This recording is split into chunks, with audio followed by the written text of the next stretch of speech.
of India, Dr. Jaishankar, held a meeting with, he also met Tariq Rahman. Tariq Rahman becomes very important right now as elections are nearing Awadh, and he has returned to Dhaka after 17 long years. Yes, it is a very significant matter because Tarek Rahman is will hold the legacy that his mother actually did in the previous time. So it is obviously, as you said, that uh, Tarek Rahman is a very significant political figure right now. After 17 long years, he came back into this country, and after it is a very shocking moment for him as well, and also for the BNP that the leader of them is no more, but also at the same time it is a chance and opportunity for the party to prove them and actually work in the future. What work can they do in the future at the same time? Absolutely, and the ties between New Delhi and Dhaka have also been under strain, at least visibly. India has not really been. It has been very restrained in its tone, even when countering Dhaka. But of course, this meeting also comes at a very, very important time, and the way ahead for both the countries is very, very important from here on. Khaleda Zia, if we talk about, it was not very good when Khaleda Zia was at the helm of affairs, when she was, the Prime Minister, Abid, and there were elements like the Jamaat that were given a lot of importance during her time as well. And now, after Yunus took over the interim regime, the interim government, the ties between the two countries have been at a low, if you can say that. But what really happens from here on if Tariq Rahman takes over, Abid? As Tarek Rahman and Bangladesh National Party BNP always said that they actually do not follow any sort of politics of violence or anything like that or mobbing. And as long as you can see that in this situation in this country, the situation is cold right now, right? But overall, if we understand that the mutual understanding that Bangladesh and India had in the past, and also right now, what actually happened is in the population level, and the political terms are uh, getting sorted out. And also, Tarek Rahman's meeting with it actually shows that the mutual understanding is always there for both countries, and they can work together in the future like they did in the past. Absolutely. Viewers, we are continuing to get you more updates from Dhaka as we see the huge turnout for Khaleda Zia's funeral prayers as she will be laid down to rest. She'll be laid to rest today with full state honors. And of course, S. Jaishankar, the External Affairs Minister of India, is right now in Dhaka representing India in such times for Bangladesh, as a three-time Prime Minister of Bangladesh has passed away after prolonged illness. We continue to get you more details right now. As and talking about other countries, Abid, who all are attending this funeral, if you could tell us the details. Yes, I guess there are many other countries like Nepal or Bhutan or Maldives, and they actually came to this place to actually, and also from other countries like Pakistan and other countries, they actually showed their respect the last day, and they, it is very visible that the respect from other countries are very evident here, from both in the South Asian aspect and also from other countries as well. You can see the mutual understanding and respect from other countries, as she's a very respected leader and respected politician at the same time. So her death actually shows that whatever happens in this regard, you can see that mutual understanding between those countries, and you can see that many countries are out there to show the respect. Right. That's the latest update we have right now. We will continue to get you more details on this story. As let me just get you the details, viewers. I'll just get the details once again before I go to Abid. The body of the three-time Prime Minister was brought out from Evercare Hospital, and family members and party leaders and activists will pay their last respects to her. as Firoza residence. Later, her body will be taken to a Firoza residence. Body taken to Manik Mia Avenue for the funeral prayers. And after the prayers, she will be buried beside the grave of her husband, former President Ziaur Rahman. And this after she passed away yesterday, 6 a.m., as she was undergoing treatment at Everke Hospital in the capital. She was 80 years old. And that's the update we have right now. I thank my colleague Abid for joining us with the details from Dhaka. Republic TV will continue to keep a track from details from Bangladesh. We shift our focus to other stories that we are tracking for our viewers right now. Now, situation in... we shift our focus back home to Indore. Bhagirathpura area turned critical. The situation turned critical in Bhagirathpura area as due to the suspected consumption of contaminated drinking water. That with 8 deaths have been confirmed so far and several others are critical right now. They have been hospitalized. At least 100 people due to this contaminated drinking water have been hospitalized in Indore. And Indore, remember, has been one of the most prominent cities as far as the country is concerned, as far as Madhya Pradesh is concerned. And around 150 residents have reported symptoms of illness, prompting health authorities to act swiftly as water samples have been sent for testing. State Minister Kailash Vijayvargiya stated that the government will bear all treatment expense for the affected residents.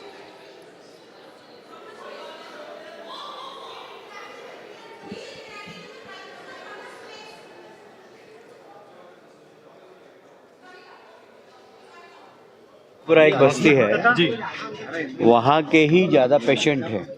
हमने निर्देश दिए कि किसी भी patient से पैसे नहीं लिए जाए जो प्राइवेट भर्ती हैं, और जिन्हें जमा कर दिए हैं उनको वापस भी हम कर देंगे।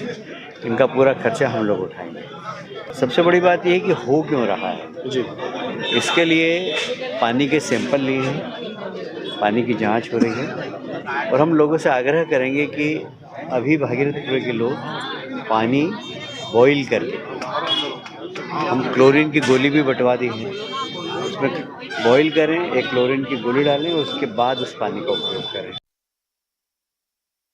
देखिए, कल कुछ निजी चिकित्सालयों से हमारे पास सूचना मिली कि उल्टी दस्त के सामान्य से अधिक मरीज आ रहे हैं, और तत्काल मेरे द्वारा जो हमारे यहाँ एपिडेमियोलॉजिस्ट और जो जिला महामारी नियंत्रण अधिकारी हैं उनको भेजा गया फील्ड में, और ये ज्ञात हुआ कि 2-1 दिन से यहाँ पे कुछ लोकल भागीरथपुरा की कुछ गलियों में कुछ मरीज उल्टी दस्त से पीड़ित ज़्यादा हमारे संस्थाओं पे भी आए हैं, और उसके आधार पे उनको ट्रेस आउट किया गया। तो लगभग शाम होते होते हमारे पास 7-8 अस्पतालों से सूचना आई, यहाँ लगभग 32 के करीब मरीज भर्ती होना पाए गए। और जहाँ तक क्यों हुआ इसका कारण अभी स्पष्ट नहीं है। जो मरीज हमने देखे हैं उनके घरों से सैंपल भी कलेक्ट करवाए हैं पानी के, उनके घरों में जो पानी जमा था, और उस पानी की टेस्टिंग के लिए हमने उसको भेजा है, और 48 घंटे में हमको उसकी कल्चर रिपोर्ट प्राप्त होगी। It's an alarming situation in Indore, a city like Indore, where drinking water is contaminated, and more than 100 of the residents have been affected, and deaths have been reported. And Republic TV continues to get you more updates from Ground Zero, as we will be connecting with our reporter on Ground Zero in a short while from now. But 8 people have been killed, over 1,000 have fallen sick despite the complaints filed, and now compensation is being announced by the government of Madhya Pradesh after there has been media coverage as the pressure mounts, and 8 people have been killed. There are reports of contamination with sewage water, contamination claiming lives. This is the state of affairs in a city like Indore, viewers. 3-member committee headed by an IS officer has been constituted to probe the allegations of deaths caused by the water contamination.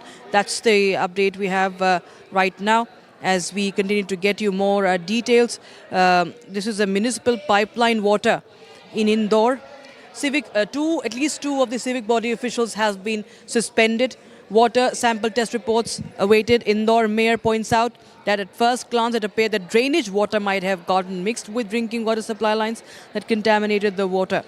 And this is from Bhagirathpura area, which is a shocking case that has come in. If that's the case, if it's really sewage water mixing with the drinking water, that becomes really alarming and shocking.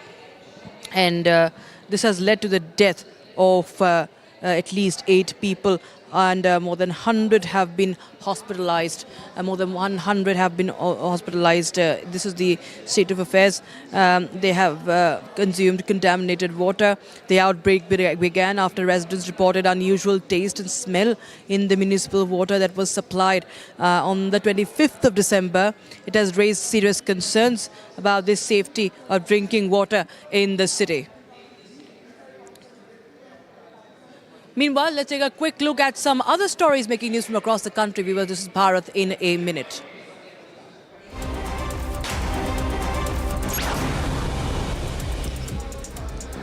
Police detained people from ABVP protesting outside the residence of Karnataka Home Minister G. Parmeshwara, alleging an increase in the drug mafia across the state. Increase in the influence of drug mafia across the state. This after the Maharashtra ANTF busted 3 drug manufacturing units in Bengaluru.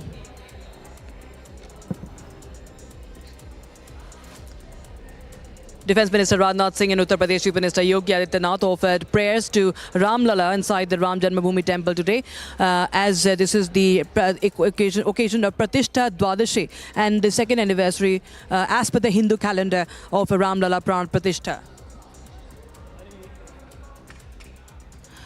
Higher reaches of the Kashmir Valley, including the popular tourist spot Sonmarg, covered under a thick blanket of snow. Meanwhile, Srinagar continues to experience a persistent cold wave with foggy mornings. Authorities have advised visitors to take precautions against the cold. Monitor weather updates.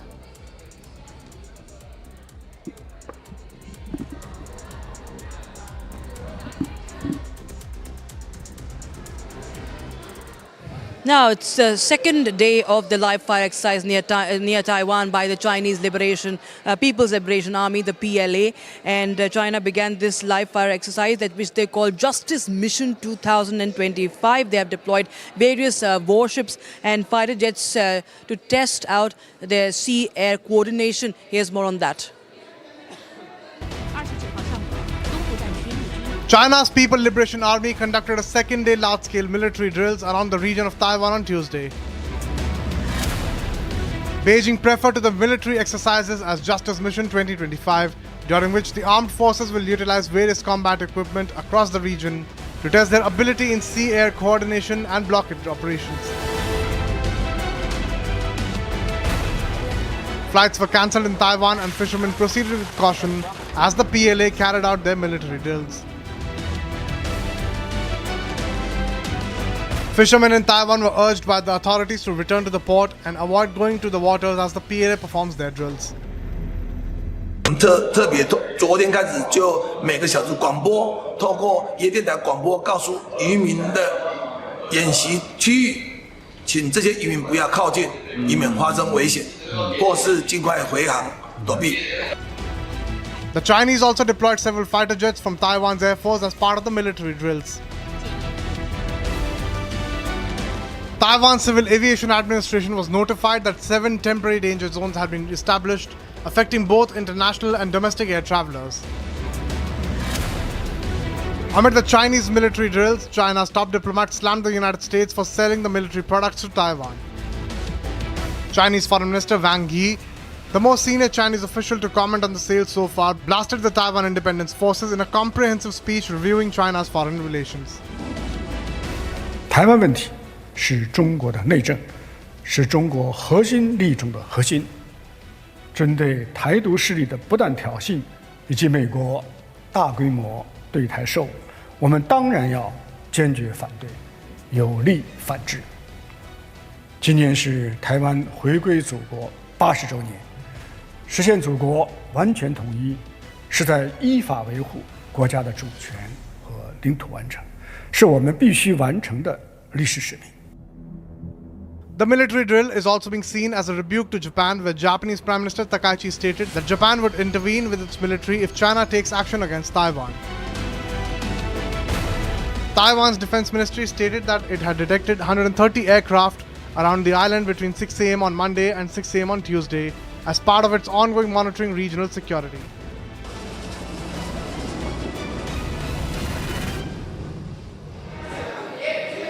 Now, a case of gang rape has been reported from NCR. This is a case coming in from Faridabad as a 25-year-old woman has filed a complaint. Police have taken action and arrested 2 accused. Now, woman was allegedly gang raped inside a moving van. And according to information, the woman's family filed a complaint with the police on the 30th of December at 3 a.m. And according to the complaint, the woman lives with her mother, separated from her husband. And on the 9th of December 29, at around 8:30 p.m., she left her mother's house after an argument and went to a female friend's place. Around 12:30 a.m., she left to return her home. And when she reached the metro chowk, she was talking to auto rickshaw drivers about getting a ride home. And at that moment, a van arrived and the occupants offered her a ride home. It is alleged that as soon as the woman got into the van, the 2 accused took her towards Gurugram and raped her in a secluded area near a forest. Victim sustained serious head injuries requiring 12 stitches. Reactions coming in. Listen in. कल 30 दिसंबर को थाना कोतवाली में एक दुष्कर्म का मामला सामने आया था, जिस पर पुलिस द्वारा त्वरित कार्रवाई करते हुए दुष्कर्म की धाराओं के अंतर्गत मामला दर्ज किया। पुलिस आयुक्त श्रीमान सिंदर कुमार गुप्ता द्वारा मामले को कामयाब बनाने के लिए क्राइम ब्रांच सेक्टर 48 को निर्देशित किया गया, जिस पर क्राइम ब्रांच की टीम ने त्वरित कार्रवाई करते हुए दोनों आरोपियों को गिरफ्तार कर लिया है और गाड़ी को भी बरामद कर लिया है, जिनसे आगामी पूछताछ की जा रही है। The patient was a referred patient and she came around 5:30 a.m. in the morning she was a referred patient from BK hospital, which is a district hospital here. Now after that, basically she was asked to go to AIMS or Safdarjung, that's a tertiary care center, but the ambulance driver wasn't sure, so he brought it to the nearby hospital that's here. Now after that, when we saw the patient, she had full facial trauma, facial injuries, and the primary care that we did, we sutured her whole face from this side, on the right side, with periorbital edema was present. There were dislocation of shoulder, fracture clavicle, fracture zygoma or the face bone, cheekbone, what if you would say. Then after that, the police investigation started. We filed an MLC report, and all the examination was conducted, and we gave all the things to them. We handed over, and now their forensic team will guide us further what is to be done. Doctor, it's been more than a day now that the victim is here. What's the condition as of now, if we speak? The patient is stable. Of course, she is doing better. She can respond. Yesterday, she was losing on and off consciousness, but today she is oriented. She is conscious and she can talk and tell whatever has happened to her. So she is giving police statements as well. If we talk about the family, what are their demands? What are they saying? Because she doesn't come from a very high society, she is of course from a lower privileged background. So they initially they had this feeling of maybe badnaami, ye sab ho jayega, badnaami and all these things. So they were hesitant, but now they want justice, of course, and they want the whole inquiry to be taken, whatever that has happened, to be come in the lights of media and justice to be given. With regards to hospital, are all the legal formalities with regards to MLC and everything, what's the update there? Yesterday only we had given all the samples, all the swabs, all the investigations has been handed over to the Faridabad police station. Further, their forensic team is going to act on this. Only our area was expertise, it's still here. My colleague Ishan joins us live on the broadcast for more. Ishan, tell us more details about this case that has come in from Faridabad, and what is the action that has been taken by the police?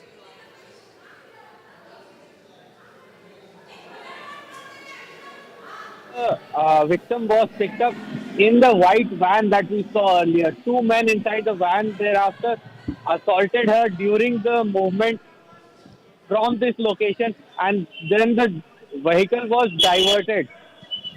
And after the diversion, she was thereafter dumped at Raja Chowk.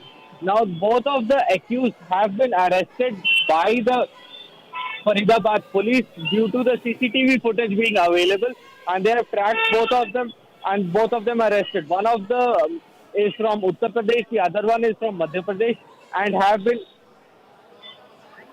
have been arrested by the Faridabad police. Right now, both of them are in custody.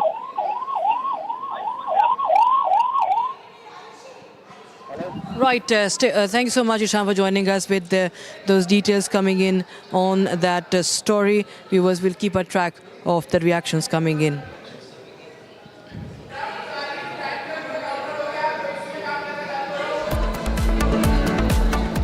Time for a very, very short break, viewers, but on the other side we get you the story from Indore as contaminated drinking water leads to 8 deaths, several others, hundreds of people hospitalized, and massive uproar over state government's inaction in this case. We'll get you more on that. Stay tuned.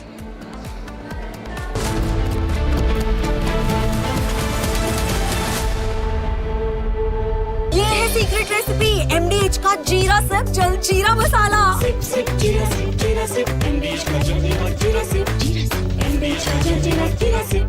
13,000 placements last year. At Amity, we are committed to nurturing passionate, hardworking and proactive professionals.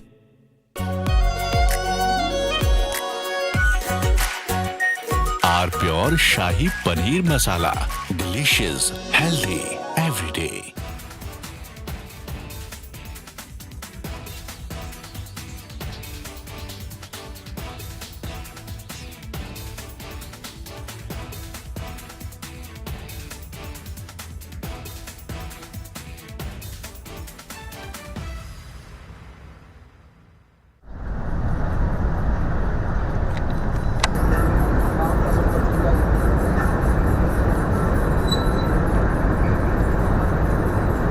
We just now felt this entire mountain shiver because there are blasts going on. As we were telling you, usually for the limestone mining, the acceptable range of the blast is around 1 meter.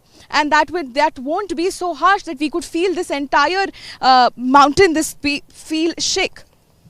Yes, definitely. And the kind of, because for cement mining, they need a blast of a larger range of something around 50 meters or 60 meters, and when that happens we were not able to show you, but because that is very frequent between 2 to 3 p.m. we'll try to get that on camera for you guys. But while I was speaking to you, I could feel this mountain.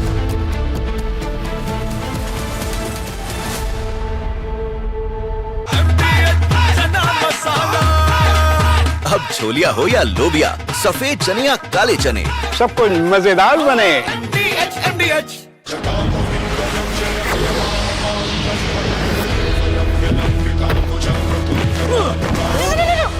मेरी chimney टूट जाएगी। What are you doing? रानी, इस घर में कुछ है जो टूटता नहीं। ये पिलर कभी नहीं टूटेगा। रुंगटा स्टील TMT से बना। रुंगटा नहीं तो घर स्ट्रॉन्ग नहीं। रुंगटा स्टील TMT बार एकदम solid. R pure suji pasta उबालो मिलाओ और खाओ 8 मिनट में तैयार। क्या टेस्ट है सबका राजा R pure masala. We are willing to put an end to this conflict via peaceful means based on the principles that I outlined in July last year when I spoke at the Foreign Ministry of Russia.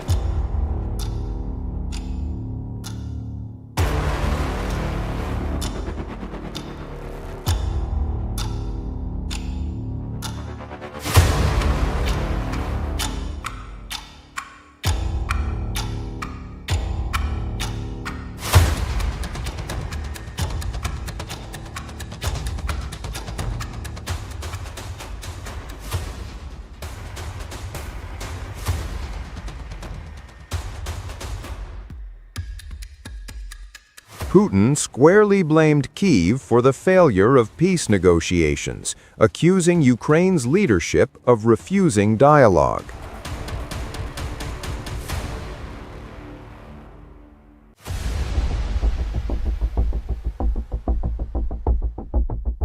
Statements from Zelensky that he is not prepared to discuss territory issues. At the moment, we don't see their readiness. I would like to remind where it all began.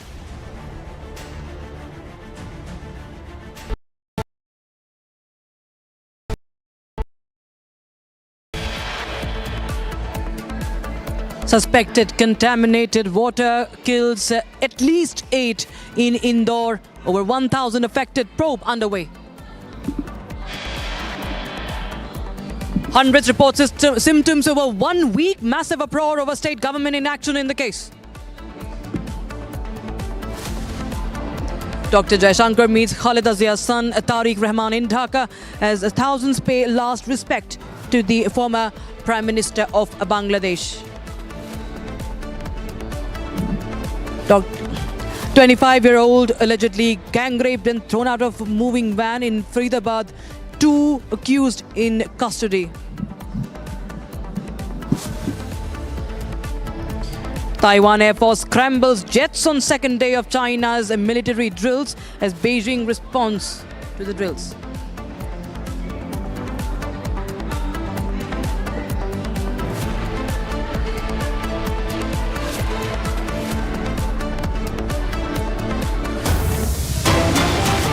All right, we have breaking news coming in. The Enforcement Directorate has conducted search operation on the 30th of December, and that operation continues in a money laundering case against Indrajit Singh Yadav. His accomplices, Apollo Green Energy Limited and other associated entities and persons under the provision of PMLA, that is the Prevention of Money Laundering Act 2002. The money laundering investigation has been in connection with Indrajit Singh Yadav's illegal extortion, coercive loan settlement to private financiers, and arms intimidation and earning commission from such illegal activities.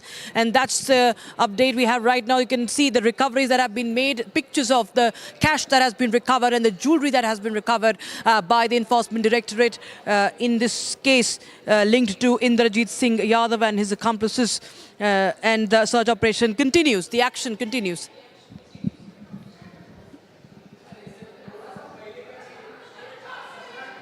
And Assam Chief Minister Himanta Biswa Sarma has once again commented on the population, on demography change. Now, in the latest, Himanta Biswa Sarma says stirred a debate after he has made another remark on the change in population. He has commented on the decline of Hindu population in the birth rates also being high in minority-dominated areas. Addressing a public gathering now, Himanta Biswa Sarma said that Hindus should not stop having one child and instead should aim to have at least 2 and if possible 3 children. Listen in.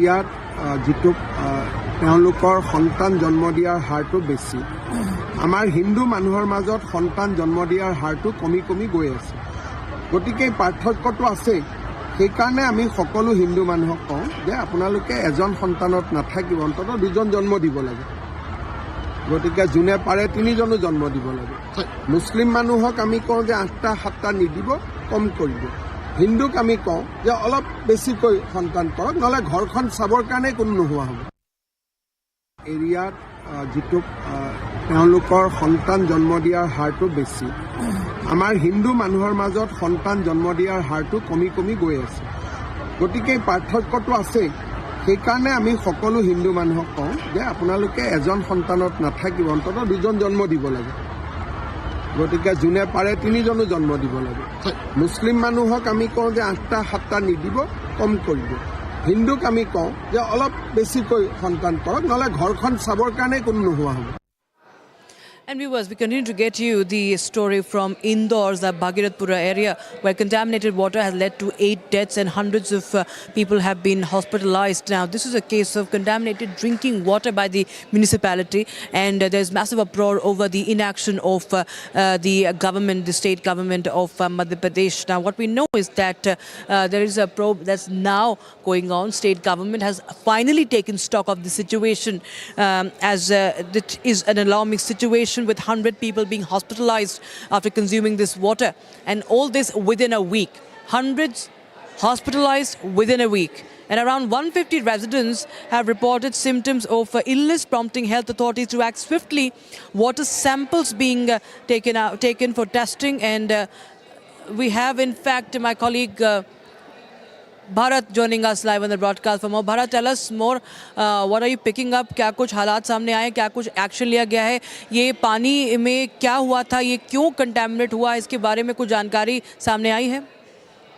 हाँ देखिए बता दें कि यहाँ पे जो नजदीकी जो पाइपलाइन डली हुई थी, जो पानी की टंकी जो नर्मदा से डायरेक्ट कनेक्टेड होती है, और उसके बाद में कनेक्टेड होने के बाद में जो पूरे क्षेत्र में तकरीबन यहाँ पर 10,000 से भी अधिक की पॉपुलेशन वाला ये इलाका है पूरा, जहाँ पर इस वक्त मैं मौजूद हूँ। और सुबह से ही प्रशासन पहले तो वो तस्वीरें दिखाऊंगा जो यहाँ पर आप नजर आएगी, आप इन तस्वीरों को देख सकते हैं। यहाँ पर लगातार एम्बुलेंस को तमाम व्यवस्थाएं जो है वो यहाँ पर की गई है। एम्बुलेंस यहाँ पर मौजूद है, और यहाँ पर क्लिनिक पर लगातार, मैं सबसे पहले वो क्लिनिक की वो तस्वीर दिखाऊंगा जहाँ पर क्लिनिक के पास जो है उपचार के लिए यहाँ पर लगातार भीड़ लगी हुई है। देखिए आप, लोग यहाँ पर, डॉक्टर्स की टीम जो है वो भी यहाँ पर पहुंची हुई है, और लोगों से यहाँ पर जो है इलाज यहाँ पर किया जा रहा है। जो क्लिनिक यहाँ पर बनाया गया, उचित जो दवाएं हैं, सामग्री है, वो सब यहाँ पर मुहैया कराई जा रही है।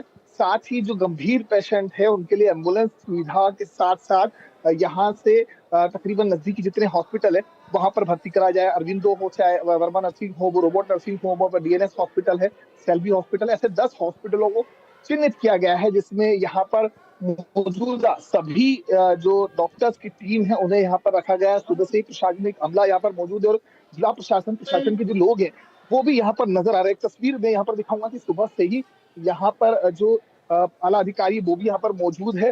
पानी को लेकर के अगर बात की जाए तो पानी की सप्लाई पूरी तरीके से यहाँ पर ये कहा गया है कि बॉइल पानी जो है उसका यहाँ पर इस्तेमाल किया जाए, बॉइल पानी को लेकर शुद्ध पानी की व्यवस्था यहाँ पर की जा रही है। प्रशासनिक अधिकारी अमला जो है वो यहाँ पर पूरा नजर आ रहा है, देख सकते हैं आप तस्वीरों में पीछे, ये पूरा जो अमला है वो यहाँ पर नजर आ रहा है। और ये क्योंकि अब तक अगर बात की जाए तो पुष्टि जो है वो 8 मौतों की यहाँ पर हो चुकी थी। 8 मौतों की पुष्टि को लेकर के बात यहाँ पर सामने आई है, लेकिन अगर बात की जाए तो इसमें ज्यादातर क्लोरीन को लेकर के भी कहा जा रहा है कि क्लोरीन की जो अधिक मात्रा है शायद वो होने से, या तो फिर सीवरेज का जो पानी होने से, जो पिछले 1 महीने से यहाँ पर इस पानी का उपयोग किया जा रहा था, पानी को पिया जा रहा था, और उसी पानी के कारण जो है यहाँ पर जो दूषित पानी था, इसके बाद में लोगों की यहाँ पर तबीयत बिगड़ने लगी, यहाँ पर उल्टी, दस्त, तो तमाम जो हालात है वो यहाँ पर नजर आए, और उसके बाद में लोग जो है वो यहाँ पर बीमार होते हुए नजर आए। देखिए प्रशासन यहाँ पर मुस्तैद है, प्रशासनिक अधिकारी यहाँ पर लगे हुए हैं, यहाँ पर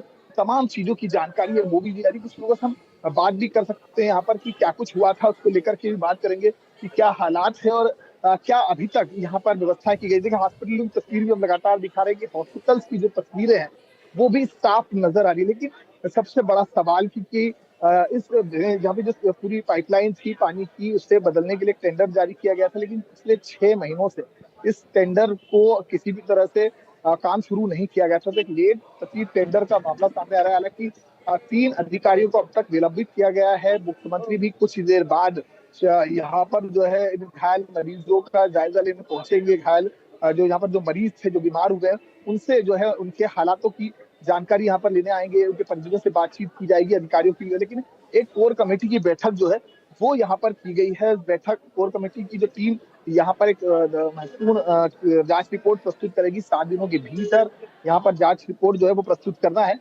और इसी जांच रिपोर्ट को लेकर के ये स्पष्ट हो पाएगा कि आखिरकार ये मामला कब से चल रहा था? पानी एक जल पानी जो है, ड्रिंकिंग वाटर जो है सबसे बड़ी बेसिक नीड है, और आज के वक्त में अगर हम 2025 की बात कर रहे हैं और इस समय पे अगर पानी तक पीने को नहीं मिल रहा है, अगर सही पानी, अच्छा पानी, शुद्ध पानी भी नहीं पीने को मिल रहा है, तो इससे बड़ी त्रासदी कुछ हो नहीं सकती है। लेकिन ये क्या बहुत वक्त से ये चीज़ें चली आ रही हैं? जो कि आप टेंडर की बात कर रहे हैं, क्या ये प्रॉब्लम जो थी क्या काफी वक्त से चल रही थी, और क्या किसी ने इस पर ध्यान नहीं दिया? देखिए स्थानीय लोगों का मानना है कि पिछले 1 महीनों से इस पानी, जो गंदे पानी है, उसको लेकर वो जूझ रहे हैं। एक काफी दिनों से यहाँ पर एक नंबर जो कि नगर निगम द्वारा मुहैया कराया गया है 311 पर, वो शिकायत भी करते हैं, लेकिन उसका निराकरण नहीं होना। दूसरी यार 24 दिसंबर के बाद यहाँ पर मरीजों की लगातार संख्या बढ़ना शुरू हुई।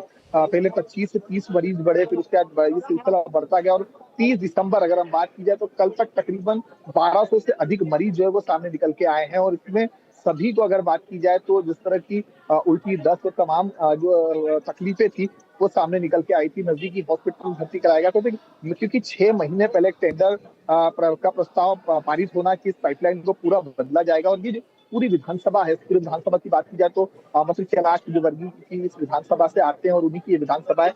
और लगातार आप काफिला देख सकते हैं यहाँ पर, मेरे पीछे तस्वीरों में भी है, मंत्री भी यहाँ पर लगातार, क्योंकि सुबह से ही कल जब से जानकारी मिली थी तब से ही वो यहाँ पर उपस्थित है, और यहाँ पर ही जो है तैयारियां जो पूरा जायजा लिया जा रहा था, क्या कुछ मुहैया कराई जाएगी तो दवाइयां जिसको लेकर के, या फिर लोगों का कैसे उचित उपचार होगा, कहाँ कहाँ पर। लेकिन प्रशासन ने यहाँ पर एक सबसे बड़ा कि जितने भी मरीज हॉस्पिटल में एडमिट है उनका इलाज जो है वो निःशुल्क किया जाएगा। ये साफ कर दिया है कि उनका इलाज जो है वो निःशुल्क यहाँ पर किया जाएगा। और साथ ही 10 हॉस्पिटलों को अभी तक चिन्हित किया गया है उन 10 हॉस्पिटलों में। लेकिन सवाल ये खड़ा होता है कि इतने दिन से जब ये गंभीर बीमारियों से जब लोग जूझ रहे थे, इस गंदे पानी को पी रहे थे, तब तक प्रशासन को इस तक की भनक तक नहीं लगी। और शिकायतों के बाद भी इस को लेकर के जो है कोई बड़ी कार्रवाई नहीं हुई, कोई मुहिम नहीं हुई। लेकिन ये जरूर निकल के आया कि 6 महीने पहले टेंडर प्रस्तावित किया गया था जिसकी कीमत तकरीबन 2 करोड़ का टेंडर था। यहाँ की सभी पाइपलाइनों को चेंज करना था, डैमेज की शिकायतें थी, जो गंदा पानी है, डिब्बाओं का पानी, वो भी लगातार नजर आ रहा था। लेकिन उसके बावजूद, शिकायतों के बावजूद निराकरण नहीं किया गया है। अब क्योंकि कमेटी यहाँ पर गठित की गई है, ये साफ मानना है कमेटी का कि कमेटी की जांच रिपोर्ट पर स्पष्ट हो पाएगा। जो भी बिल्कुल बिल्कुल बहुत बड़े सवाल हैं और हम ये सवाल भी उठाते रहेंगे and we will continue to show our viewers what really is happening and what has not happened so far. Bharat बहुत बहुत शुक्रिया जुड़ने के लिए। Viewers, shift our focus to other story that are making news from across the country. This is Bharat in a minute. For the first time, a carefully curated animal contingent of the Remount and Veterinary Corps of the Indian Army will be showcased during the Republic Day March for 2026 along the Kartavya Path. The contingent will feature 2 Bactrian camels, 4 Zanskar ponies, 4 raptors, 10 Indian breed army dogs, along with 6 conventional military dogs already in service.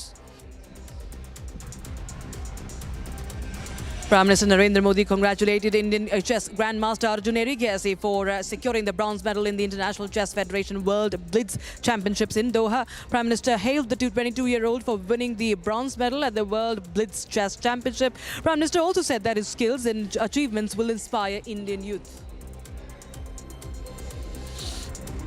The Ram Mandir in Ayodhya marking the anniversary of the Pran Pratishtha. It is the Pratishtha Dwadashi today of Ram Lala with special rituals and a big turnout of devotees today. Defence Minister Rajnath Singh along with Chief Minister of Uttar Pradesh Yogi Adityanath attended the ceremony.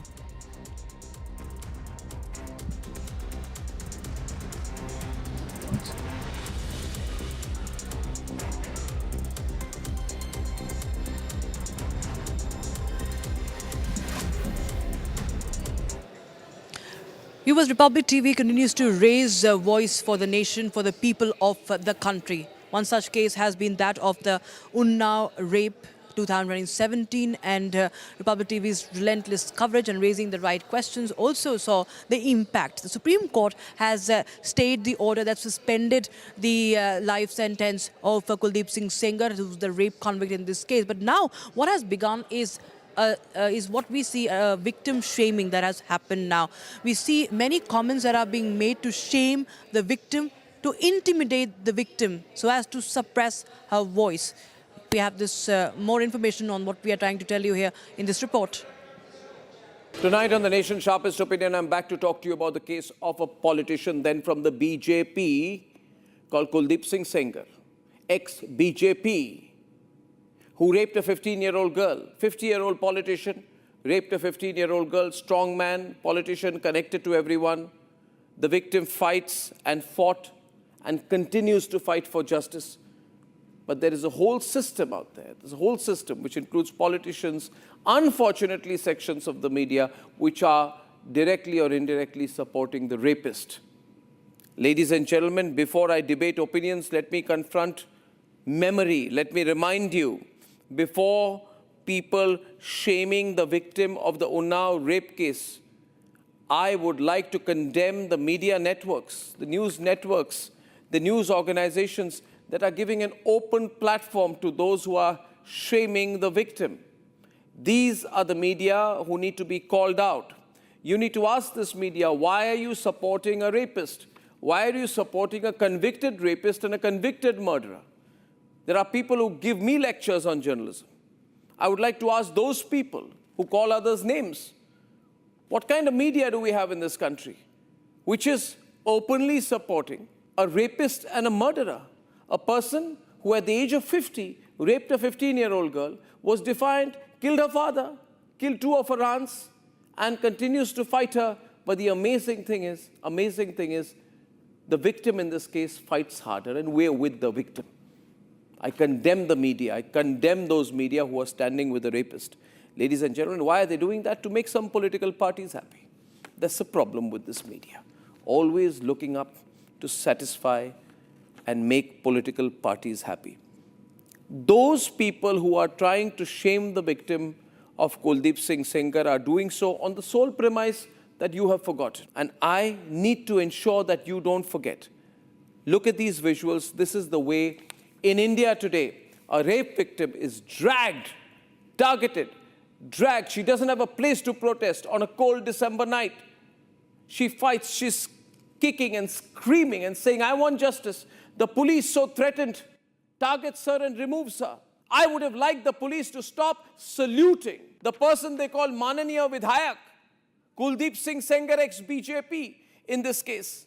Ladies and gentlemen, today you need to know, in case you've forgotten who Kuldeep Singh Sengar is, what this case is about. But before that, let me remind you, 13 years ago, our nation burned with rage after Nirbhaya. Let's not forget these visuals. People ask me today, you're asking questions. I want to remind those people who ask me today why I'm asking questions. Did they ask me that question when I supported at the national level and launched a long campaign for justice for Nirbhaya? 13 years ago, this country burned with rage after Nirbhaya. Candle marches, placards, screams for justice. We as a nation said, never again, never again, never again. And let me remind you, at that time when we fought for Nirbhaya, Mr. Rahul Gandhi had gone missing. So I'd like to tell the Congress party, keep quiet and sit down. Sit down, Congress party. Don't you dare lecture us. We know what you are. Today, after 13 years, however, in the same city, on the same streets, we are seeing the victim of Kuldeep Singh Sengar and her mother being dragged on the streets. And I say, what has changed then? They're not being dragged by just the police and the law, however. They are being dragged, questioned and shamed on social media, on news agencies and news channels. The post made by the convicted rapist family member is being given more value, more traction than the victim's own testimony, even after the court orders. When people go to Jantar Mantar and hold placards pledging their allegiance and support to a convicted rapist, it is important that Republic picks up the case file and reminds you why this is horribly wrong. And I want to show you a few pictures, ladies and gentlemen. When you see people say, justice for Kuldeep Sengar, justice for a convicted rapist. This is the same country where we vowed after Nirbhaya never to let it happen. Today, openly on the streets of this city, people are coming and fighting for a rapist. And some people in the media are supporting them. What kind of people are these? I want to show you a visual here today.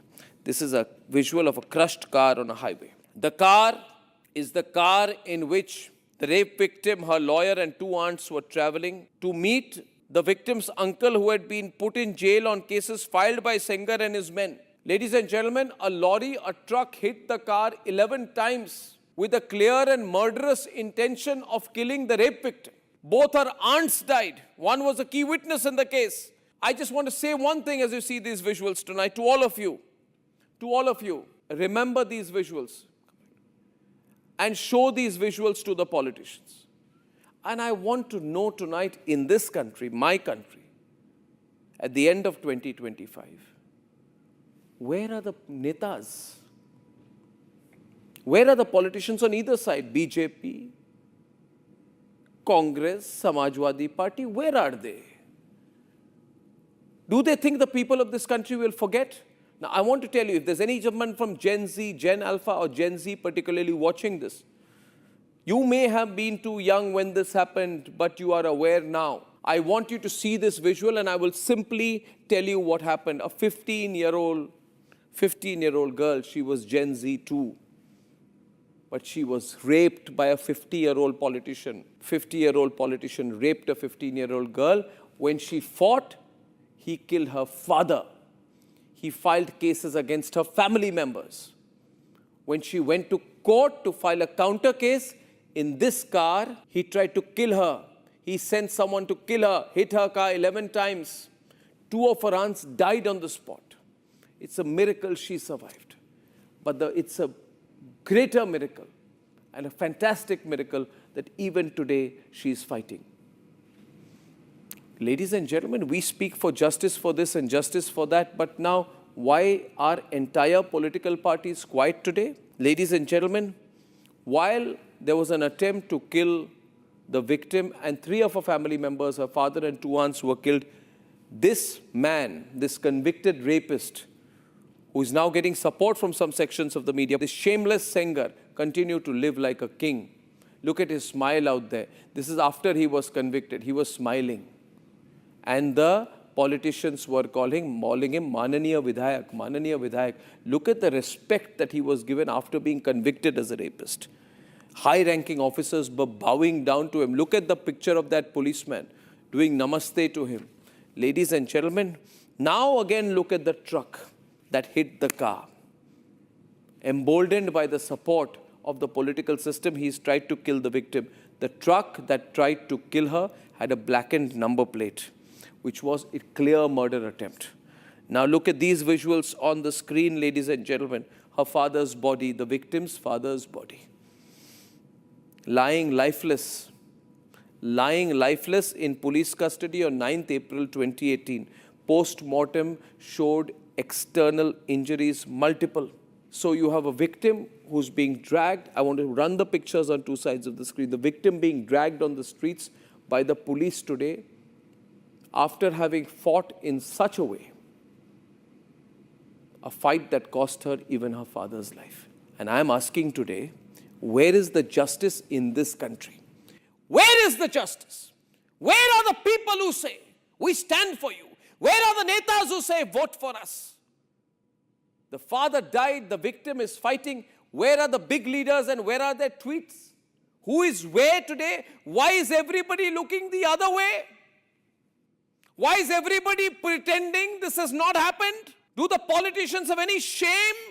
One day before her father's custodial killing, this is what a rape victim and her family goes through in this country.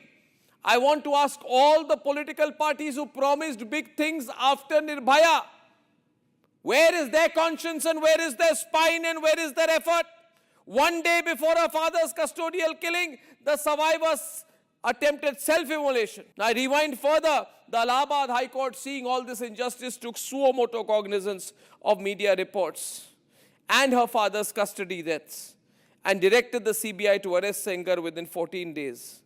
And ladies and gentlemen, look at these visuals on your screen. The 2018 shots of Sengar with the police and the media. Just a day before the Allahabad High Court orders his immediate arrest, look at how he was roaming around this fellow Sengar. Unbothered, flexing his power. He had no fear of court. He had no fear of the police and he had no fear of the authorities. He was the court, according to me. He was the police. He was the authority. I am told that these are not national issues. Arnab, why are you focusing on them? Then some people will come and tell me, what is your agenda, Arnab? Why are you focusing on it? I ask you today, there are media people who are writing articles. Why is Arnab asking questions? Well, I'd like to ask them, why have they kept their mouth shut? I would like to ask all those media who are quiet today, why are they quiet when open injustice happened in this country? And now people are saying, oh, Arnab, no, but you're a journalist, be neutral. I shall not be neutral. For neutrality is deliberately sitting on the fence on cases like this. So no matter what the questions today, the problem with certain sections of the media in this country is this: that they want to pick up stories and events in the way that it suits them. Sengar suits no politician, and the fake media in this country will never talk about it with the clarity of voice that we do. This is a question of justice if there ever was. Ladies and gentlemen, even now, there are certain politicians who say that, why aren't you happy? The Supreme Court has reversed the Delhi High Court order. Why are you raising it? Well, I will continue to raise it because I still want Gen Z, I want younger people, people who may not be fully aware about how bad people like Sengar are. They are the curse on the system, ladies and gentlemen. They are a shame on the system. But the tragedy is, we have allowed these people to feel that they are the system. And now I want you to go back to the visuals of the victim's father, lifeless. Ladies and gentlemen, if there is any justice, we don't need politicians to put out reels anymore. We need politicians to speak up when we expect them to speak up. Look at these visuals. I request all political party leaders to face us. And remember, at the end of the day, it is power to the people. When there is injustice to this extent, the people will not be quiet. They will be loud. They will be so loud that they will be heard. The people will be heard.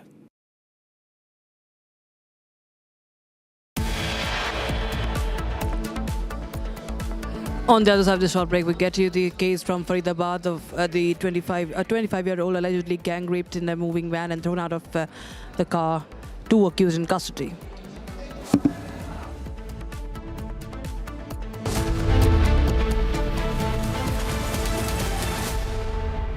थोड़े में ज्यादा स्वाद ये तो है इसकी खास बात। वाओ मामा क्या स्वाद है? अरे मेरे राजा सबका राजा आरप्योर मसाला।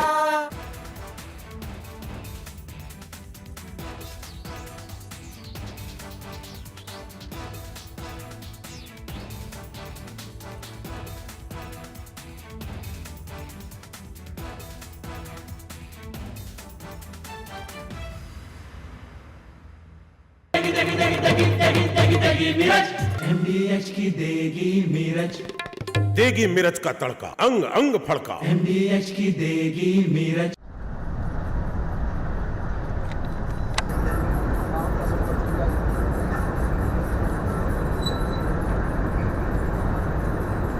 We just now felt this entire mountain shiver because there are blasts going on. As we were telling you, usually for the limestone mining, the acceptable range of the blast is around 1 meter. And that won't be so harsh that we could feel this entire mountain, feel shake. Yes, definitely. And the kind of, because for cement mining, they need a blast of a larger range of something around 50 meters or 60 meters. And when that happens, we were not able to show you, but because that is very frequent between 2 to 3 p.m. We'll try to get that on camera for you guys. But while I was speaking to you, I could feel this mountain shake. So that is the range. And all of this is illegal, Shivam. All of this, the range of those blasts which is used in those mining, the kind of trucks that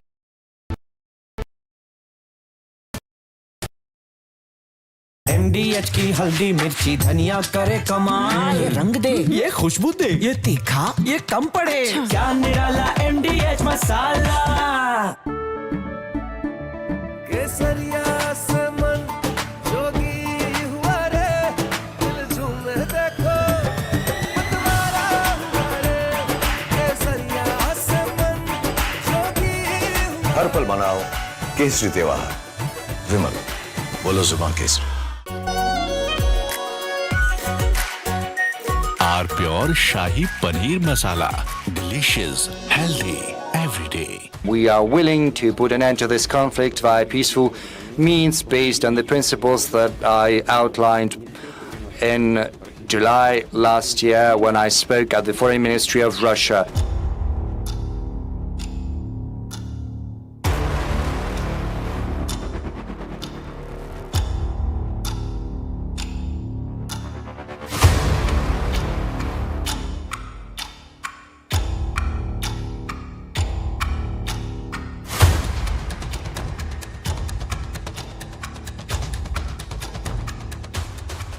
Whether you would be comfortable when we asked about your extradition. I'm not going to answer any of your questions, all right? Please stop bothering. Will you look at me at least?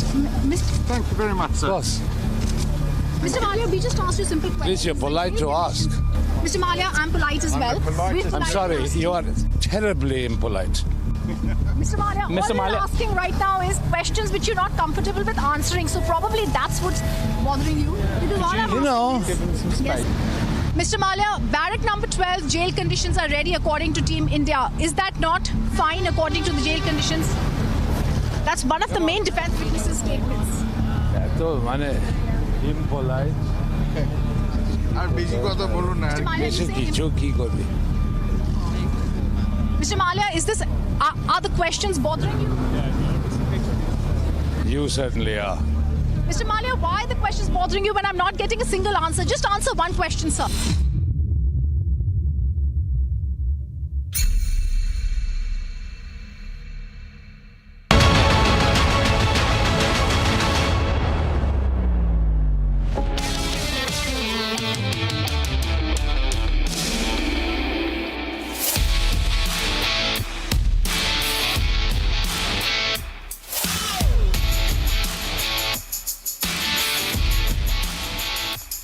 Thank you for joining us on this special broadcast, ladies and gentlemen. It's been a very, very newsy year. First of all, thank you for being with us through this year.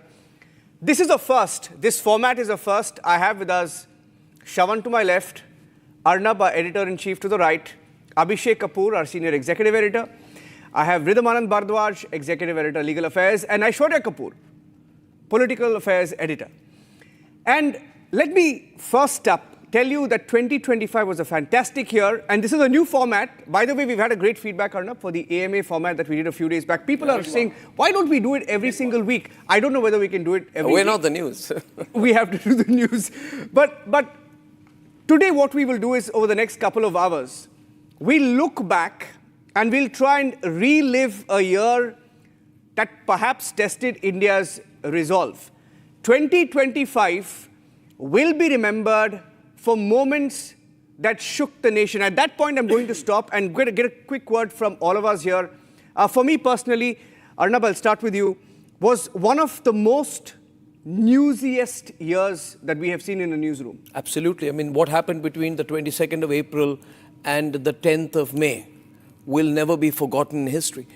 We've always had expectations we'll hit Pakistan, but Operation Sindur between 6th and 7th, when it happened, that morning when it happened, right up to when it ended, it will remember, I will always remember it as a defining moment in our ability to hit back.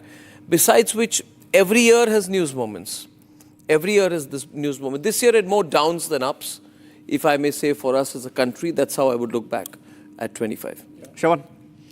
Well, in fact, some of the defining moments, in fact, I recall what happened on 22nd of April. The visit of the Vice President of the United States of America. It was that very moment when perhaps he was about to go on a dais and address the people there. At that very moment, a news break actually happened. In fact, this came in with the first information came in with our bureau chief from Srinagar saying that there was an attack that actually took place. As a newsmaker, as people inside the newsroom, the first response was that, what exactly has happened? Where is it? Yeah. The first image and the most defining image, and perhaps none of us in the newsroom would ever forget, what is supposed to be a pleasant vacation for many in the meadows of Jammu and Kashmir turned out to be one of the biggest nightmares.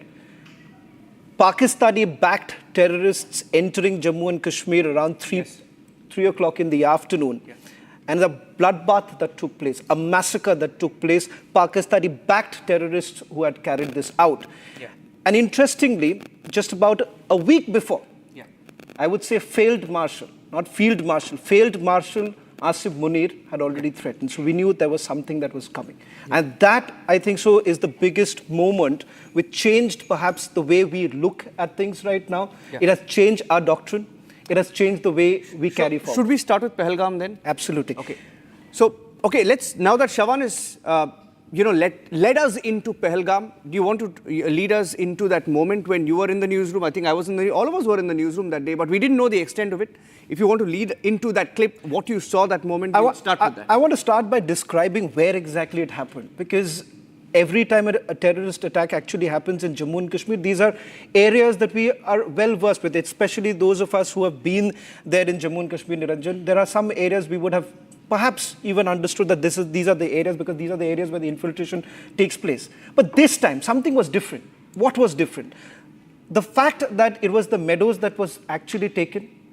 They had chosen this very spot. They had chosen the spot which was not very well barricaded. You did not have enough people, police presence at that point in time. You would have people from across the country, because what you would see right now, in the image that we are going to play out right now, are young couples who had just come from their wedding. Few days into it, and what we have essentially seen is thereafter terrorists opening fire, back-to-back firing that actually took place. And what was the motive? We'll put this out in a while right now. This particular first video that I want to show all of us is that very moment when terrorists opened fire. Yep. Security forces are rushing to the spot to verify it further. 4 masked men appeared and opened fire on the group of tourists, where 5 are injured. Now, this news is coming in from Pahalgam, a terror attack in Pahalgam where 5 are reportedly injured. The 5 are said to be tourists. There is a terror attack in Pahalgam where tourists have been attacked, and the injured tourists have been taken to the Anantnag hospital. That's the big news that's coming in. We're trying to get Zenith across for you with more inputs, but a terror attack in Pahalgam and 5 tourists been injured in that terror attack. The security forces have rushed to the spot.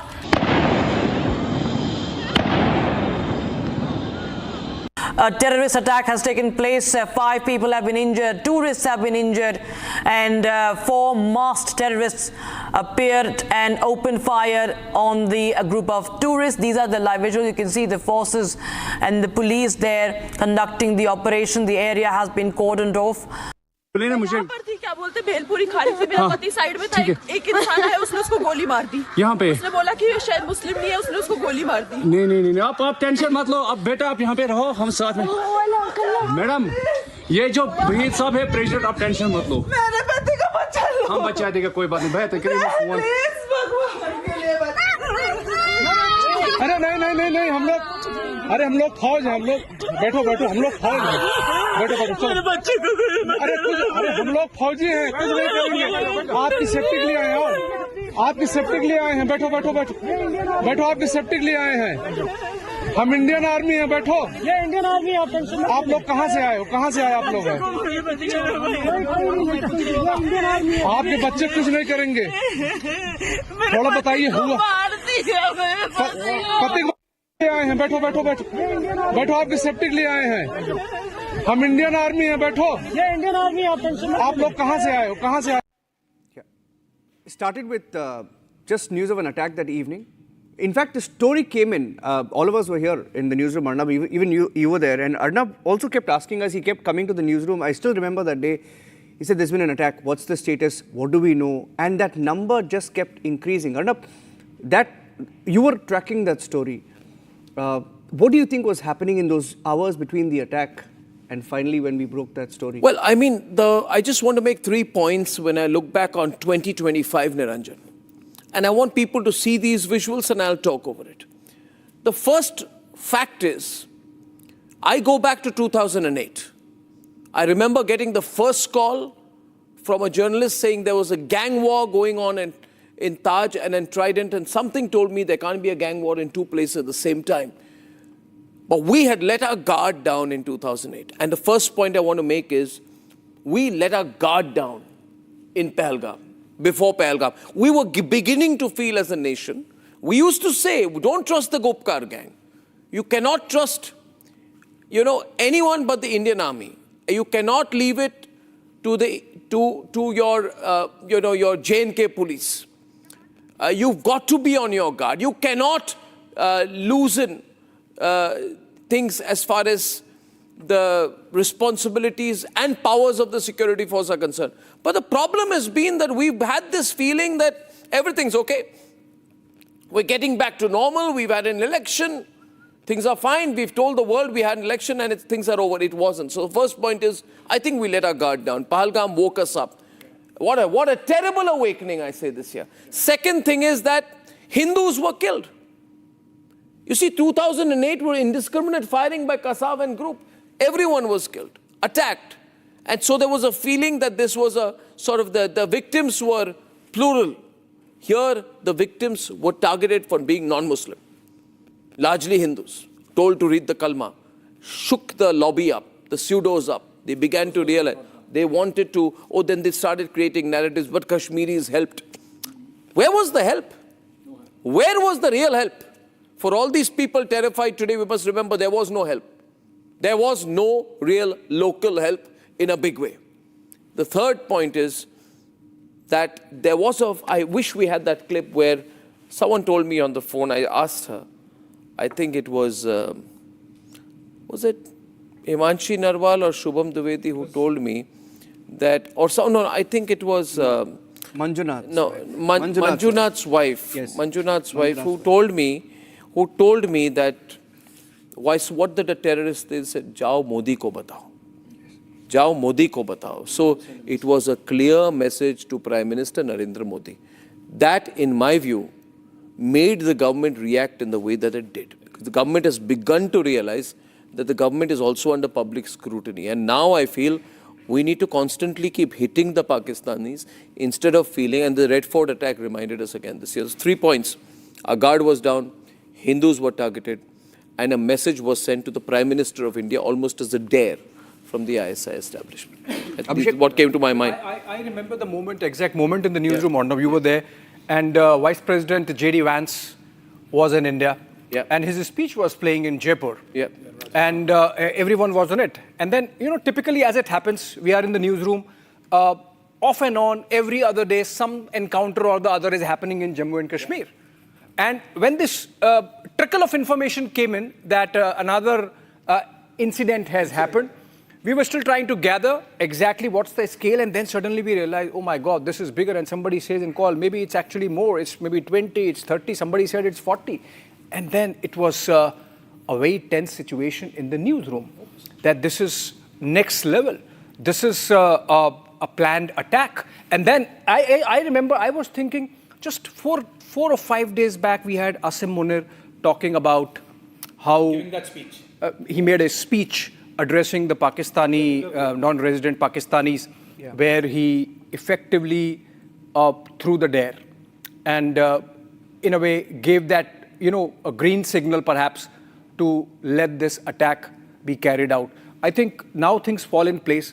India's evolving war doctrine, which is, of course, our next story. But I think I go back to the moment. I would also say that the high point of Indo-US relations on the 20th or 21st, when J.D. Vance was there with the Prime Minister, we brought his children in, and there was this photo opportunity with J.D. Vance's children all around, almost like a family moment, get-together, closeness of relationship. And the lowest point, just 18 days later, when Trump said that I called and I made them have a ceasefire, so that in 18 days, Indo-US relations also hit nosedive. Absolutely. Maybe that was the plan. Yeah. How did you look at this moment in the Republic Bharat newsroom, and when you were there, Aishwarya? What did this story mean, and what was the intensity of the coverage? Everyone, it doesn't matter how many times over and over you watch this video, everyone was disturbed. And as Arnab just said, it was a targeted attack on Hindus. First asking their names, and then they were forced to bring their trousers down. It was an attempt to identify every Hindu there. And as Arnab said, in 2008, it was a plural attack on everyone. This time, it was a deliberate attack. So we were trying to analyze that, what has happened. And once we found out, everyone, somewhere or the other, every individual in our nation was hurt. And truly so, as every Indian. But then, as we said, we were shook that day. And the government also understood. Because in the matter of hours, things changed. Not only in India, but also between India and Pakistan, India and US, and the whole international relationship, as we will discuss in the next hour. No doubt, Pahalgam was the biggest story, those visuals. Can I just play the visuals again? Those pictures which you saw, that clip was of Himanshi Narwal. She is 26 years old, and then she's saying in that video, because, I remember 26/11, when the first image of Kasav came. Right? At that point of time, I remember being in the studio and looking at that image, and we were told the image was taken, if I'm not mistaken, from a photographer from a window from the Times of India building overlooking CST. So he captured that moment, and I remember at that point of time, we couldn't believe it had happened. When this happened, we couldn't believe that it happened, because we were in slumber. We were watching J.D. Vance give a speech in Jaipur, and suddenly that happened. And then Himanshi Narwal wife of Vinay Narwal, I think he's from the Indian Navy lieutenant, right? She says that she's sitting next to the body of her husband in that Baisaran meadow and saying that he was killed because he is not Muslim. He is not Muslim. I repeat, he is not Muslim. He was killed because he is not Muslim. And that moment really woke everybody up. I think it woke up the government also. Yeah. So I think that was without doubt one of the biggest moments of the year. It is a defining moment of 2025. Terrible way to start the show, but that is what it is. It is. And should we go to the next one? Aishwarya, this is on Operation Sindur because the impact of what happened in Pahalgam, the response was in Operation Sindur. If Aishwarya can take us through. Absolutely. As we were just discussing, it shook the whole system. It shook the country. It shook 140 crore Indians. And it shook the government, as it should have been. And what we did was Operation Sindur. And in Operation Sindur, the whole, if you could just say, it redefined the modern warfare. It was for the first time a non-contact war between two nuclear states, you see, in which it was the, if I could say so, the largest tri-services mobilization which was done. The whole Western theatre, Abhishek, was mobilized. The whole Western theatre was mobilized. And it also changed our doctrine. Yeah. Now, any act of terror is an act of war. Yeah, but besides that, I think that what had happened immediately after Pahalgam, there was this 18-day period where almost every day we would talk about. We would ask what is happening. Aishwarya, that when would we hit? When would we hit? When would we hit? But in our mind, we had a certainty because 140 crore Indians were asking. We knew Pulwama and Balakot. We knew that the government hits. We almost felt, if you read the mind of the government, you knew that there would be a 2-week window in which we would hit. But admittedly, Aishwarya, nobody actually imagined the nature of the attack. 9 terror camps. We were used to surgical strikes. 9 terror camps inside the Pakistanis. As far as Khyber Pakhtunkhwa, Abhishek, the strongest one which we did was this. And you say from Bahawalpur to Muridke to Marala, we hit every major terror point. You know, even You know, I remember, Arnab, on the night of Operation Sindur, at around 11:30, we spoke. And we were discussing when is it going to happen. True. And I exactly remember the conversation. It was maybe tonight. Yeah. It's happening tonight. Yeah. That was our conversation at 11 p.m. And 1:21 is the time, between 1 and 1:30 is the time when Operation Sindur really panned out. Yeah. I think my takeaway from Operation Sindur is that we had a lot of deficiencies. You mentioned about the lowering of guard. During the planning of Operation Sindur itself, I think our security establishment realized that this 14-day window is not good. Yeah. So next time when Operation Sindur 2.0 is needed, you need that window to be just 48 hours. Yeah. max. And I think that's going to be a very important takeaway. And the entire security establishment, I think, is turning around. A clip of how we broke that story of when Operation Sindur happened. Here's how we in the newsroom broke that moment. This is that moment. We all came back rushing. Yes. Okay, ladies and gentlemen, this is a very, very big breaking news day. Good morning to everyone across the country. We've hit back. Ladies and gentlemen, the big breaking news story of the moment. All right, because I want to recap exactly what is happening as of tonight, as of this minute, 33 minutes past 2 a.m. on the 7th of May. History has been made.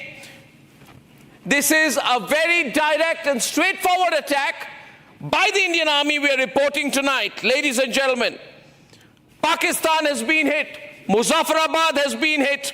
A total of 9 places in Pakistan have been hit. And the government has said very clearly that we are focused, we are measured. What we are doing is non-escalatory in nature. They've said that no military targets of Pakistan have been targeted.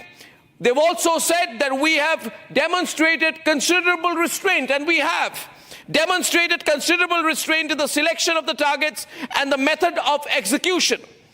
These steps come in the wake of the barbaric Pahalgam attack in which 25 Indians and 1 Nepali citizen were targeted and murdered.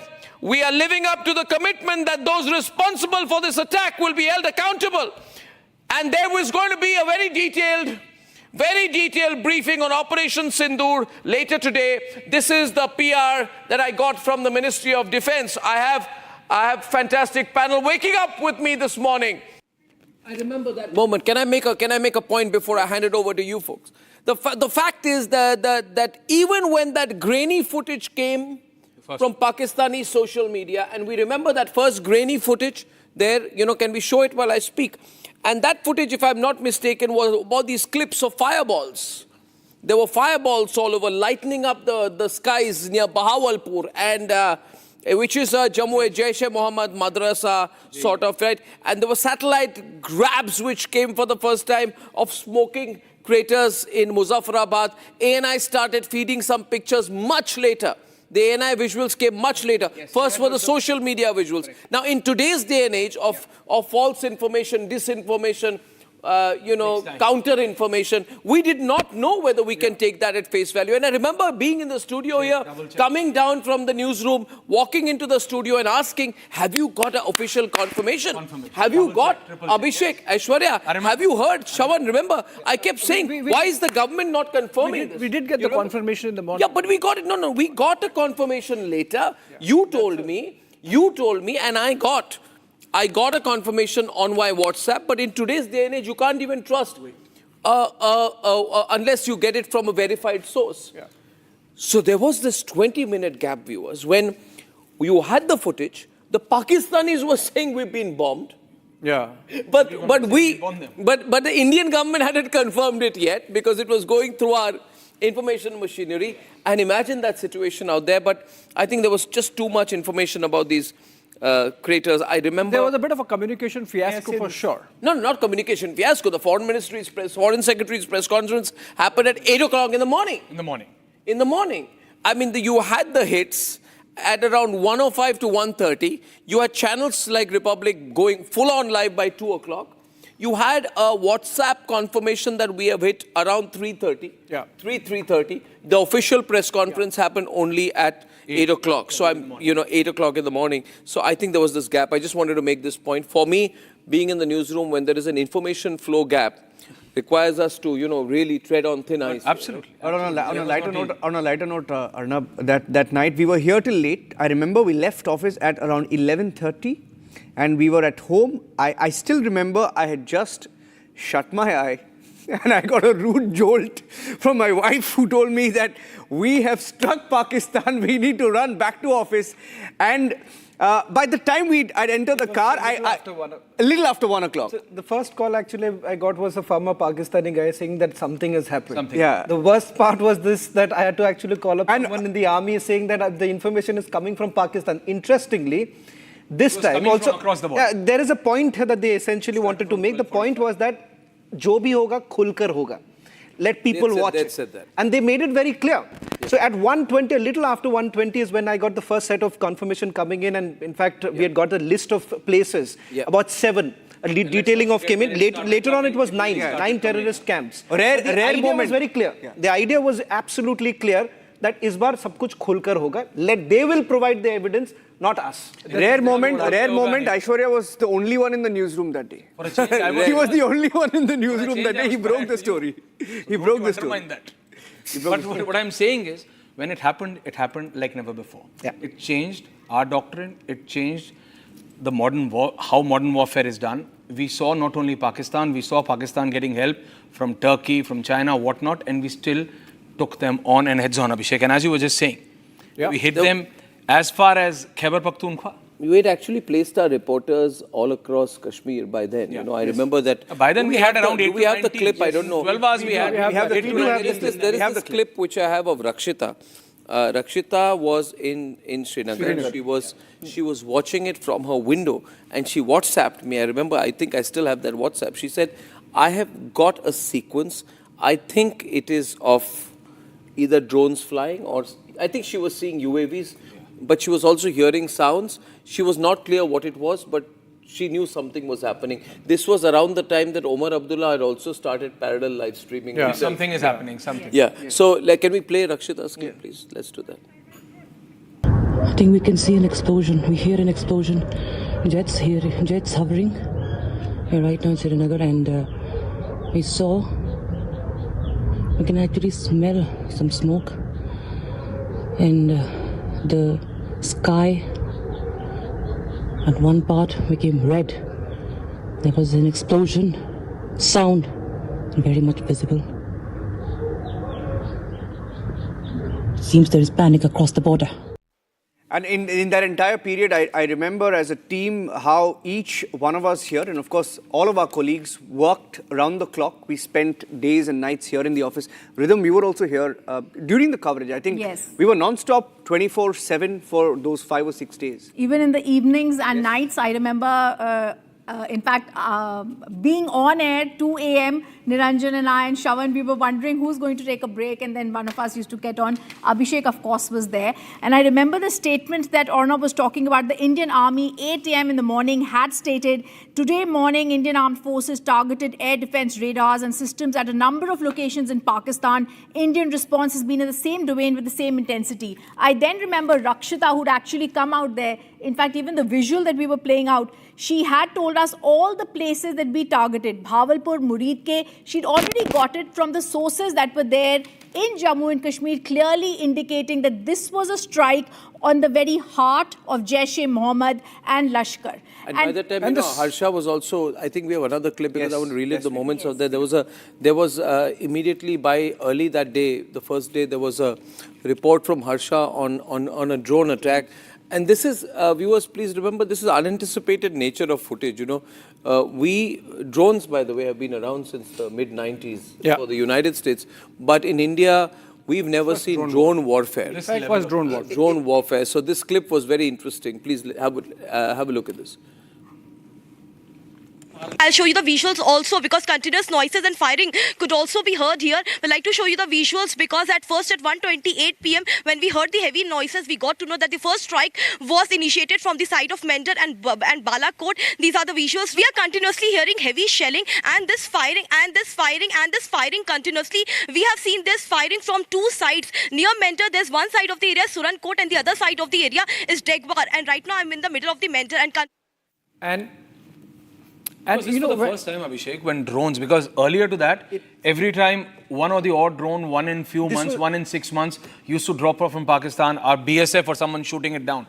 But to see drone in active war, this was for the first time. In fact, on the 8th, 9th and the 10th, what we saw was a response coming in from the Pakistanis, something that India had already done. India had expected. This was coming. And in fact, as far as areas that were being targeted, Pakistanis wanted to basically this time carry out the attack in Jammu.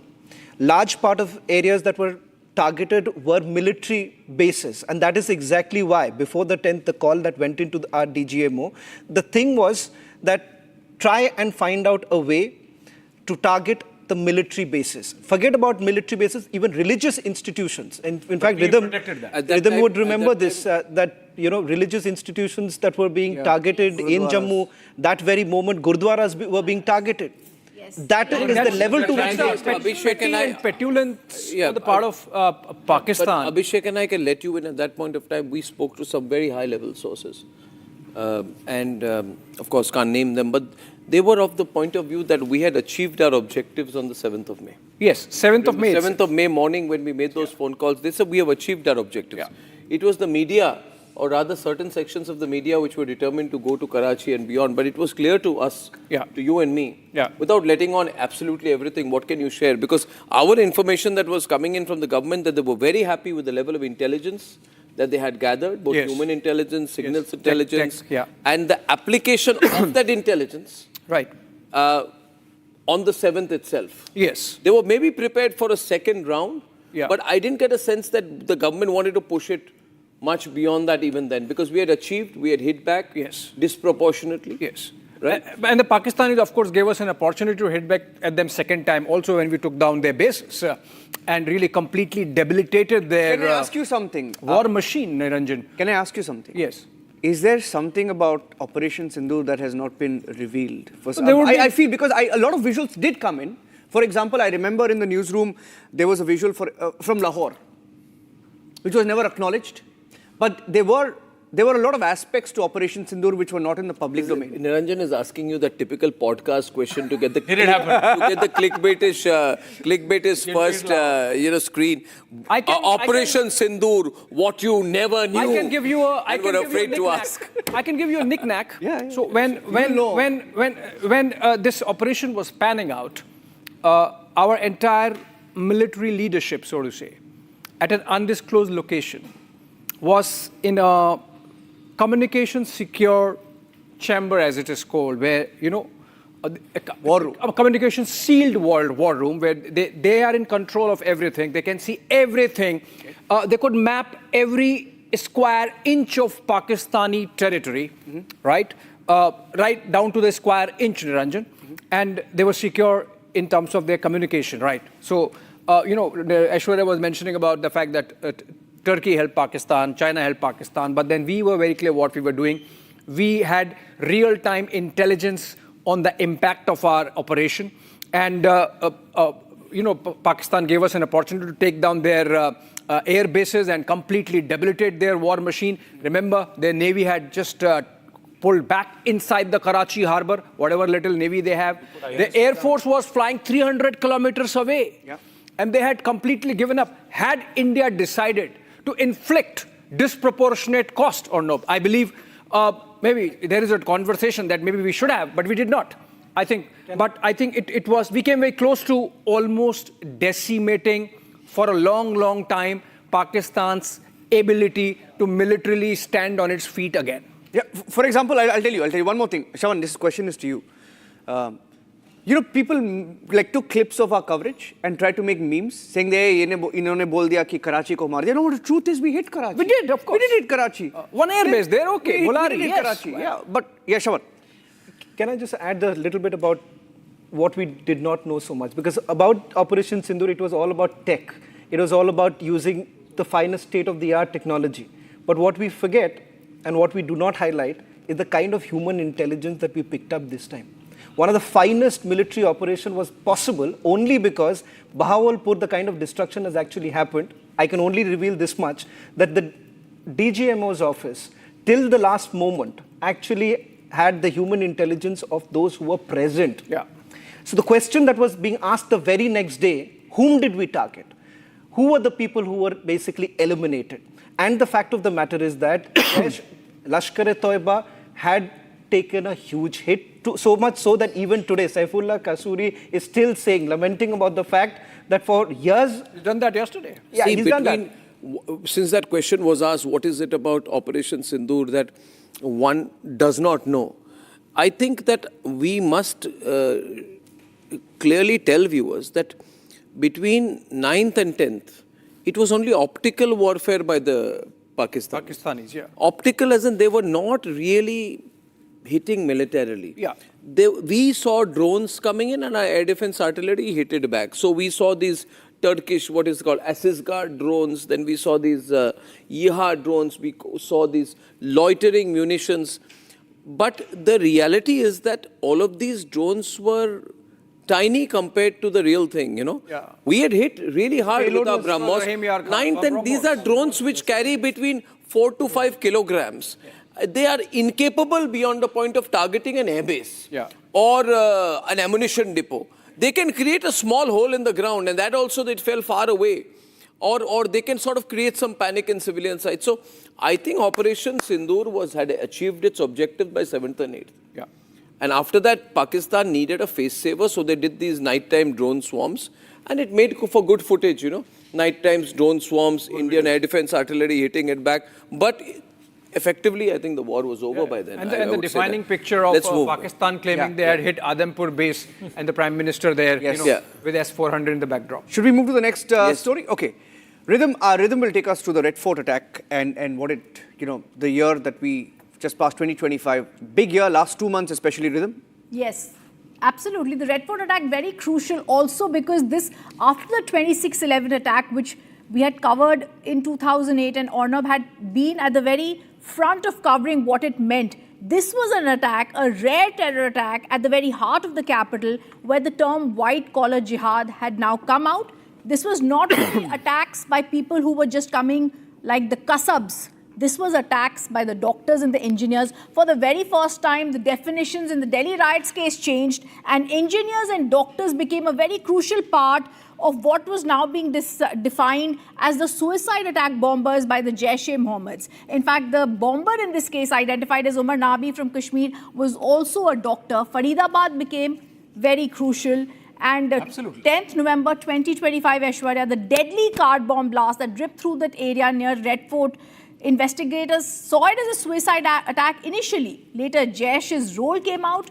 Shravan, I remember speaking with you about it. We had a sort of, talk about it, all of us. We spoke about the security movement at that time. What was found in Faridabad? You had a very interesting anecdote when you told us about what actually led from Jammu and Kashmir to trace this and stop something that could have been far deadlier. The Shopian.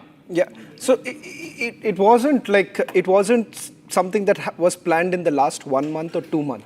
The very fact, the information that we had got was the large amount of arms and ammunition that were being procured, and they were stored not very far away from our studios here, barely about a few kilometers from here, 2 storehouses, which these jihadi doctors were actually keeping. And Al-Falah University became the fulcrum of this entire investigation. The reality is this, and perhaps the threat that we face today is of radicalization. This comes out from the Red Fort case. To a level which we've never seen before. Should we play the clip? Yeah, sure. Please. Yes, let's please look at that. Here's what happened. Red Fort attacked the moment we broke the story.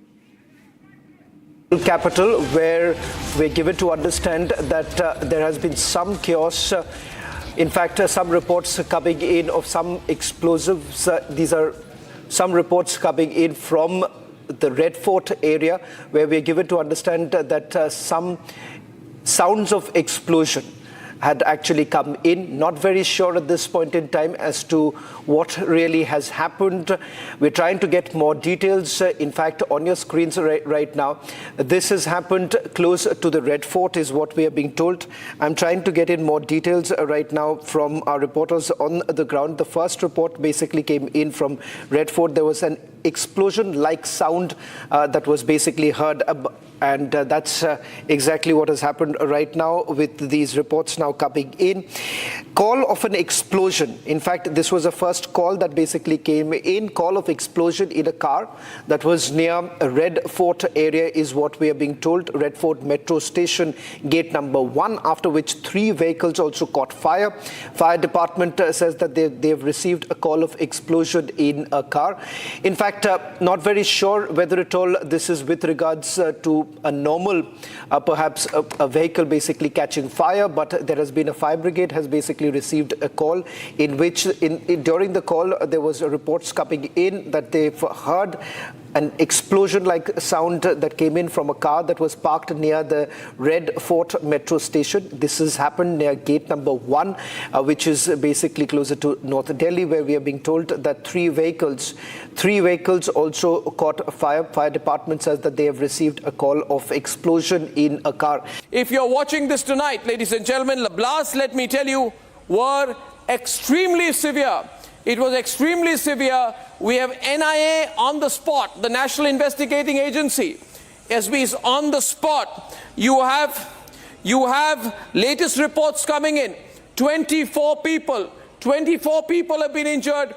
There are 9 casualties. If this is a terrorist incident, because we can't say so till we get an official confirmation, then I can say this is a major incident without doubt.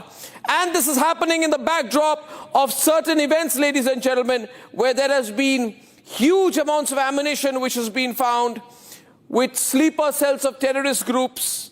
And these findings have been there from Delhi to Gujarat to Uttar Pradesh and Jammu and Kashmir. As of tonight, India's national security grid is on an overdrive, an absolute overdrive. And if I may, yes, Niranjan, and if I know we've got a fantastic studio, but if you can run the visuals also while we are speaking over this, I just want to tell you that there are 2 10s. There is 10th of November when this attack happens, and there is the 10th of May when, unfortunately, Trump declares the ceasefire for us. In 7 months, we had become complacent again. We keep talking about terrorism. We were totally complacent. We forgot Pahalgam. We thought life is hunky-dory, everything is fine. The first response of the Delhi police was denial. I want to embarrass the Delhi police and remind them again. Their first response was that it was a denial. There was a story put out, I don't know who, that this is a gas blast, cylinder something blast. of that sort. Cylinder blast. And I remember, if the footage can be played, please, I remember going and seeing the footage.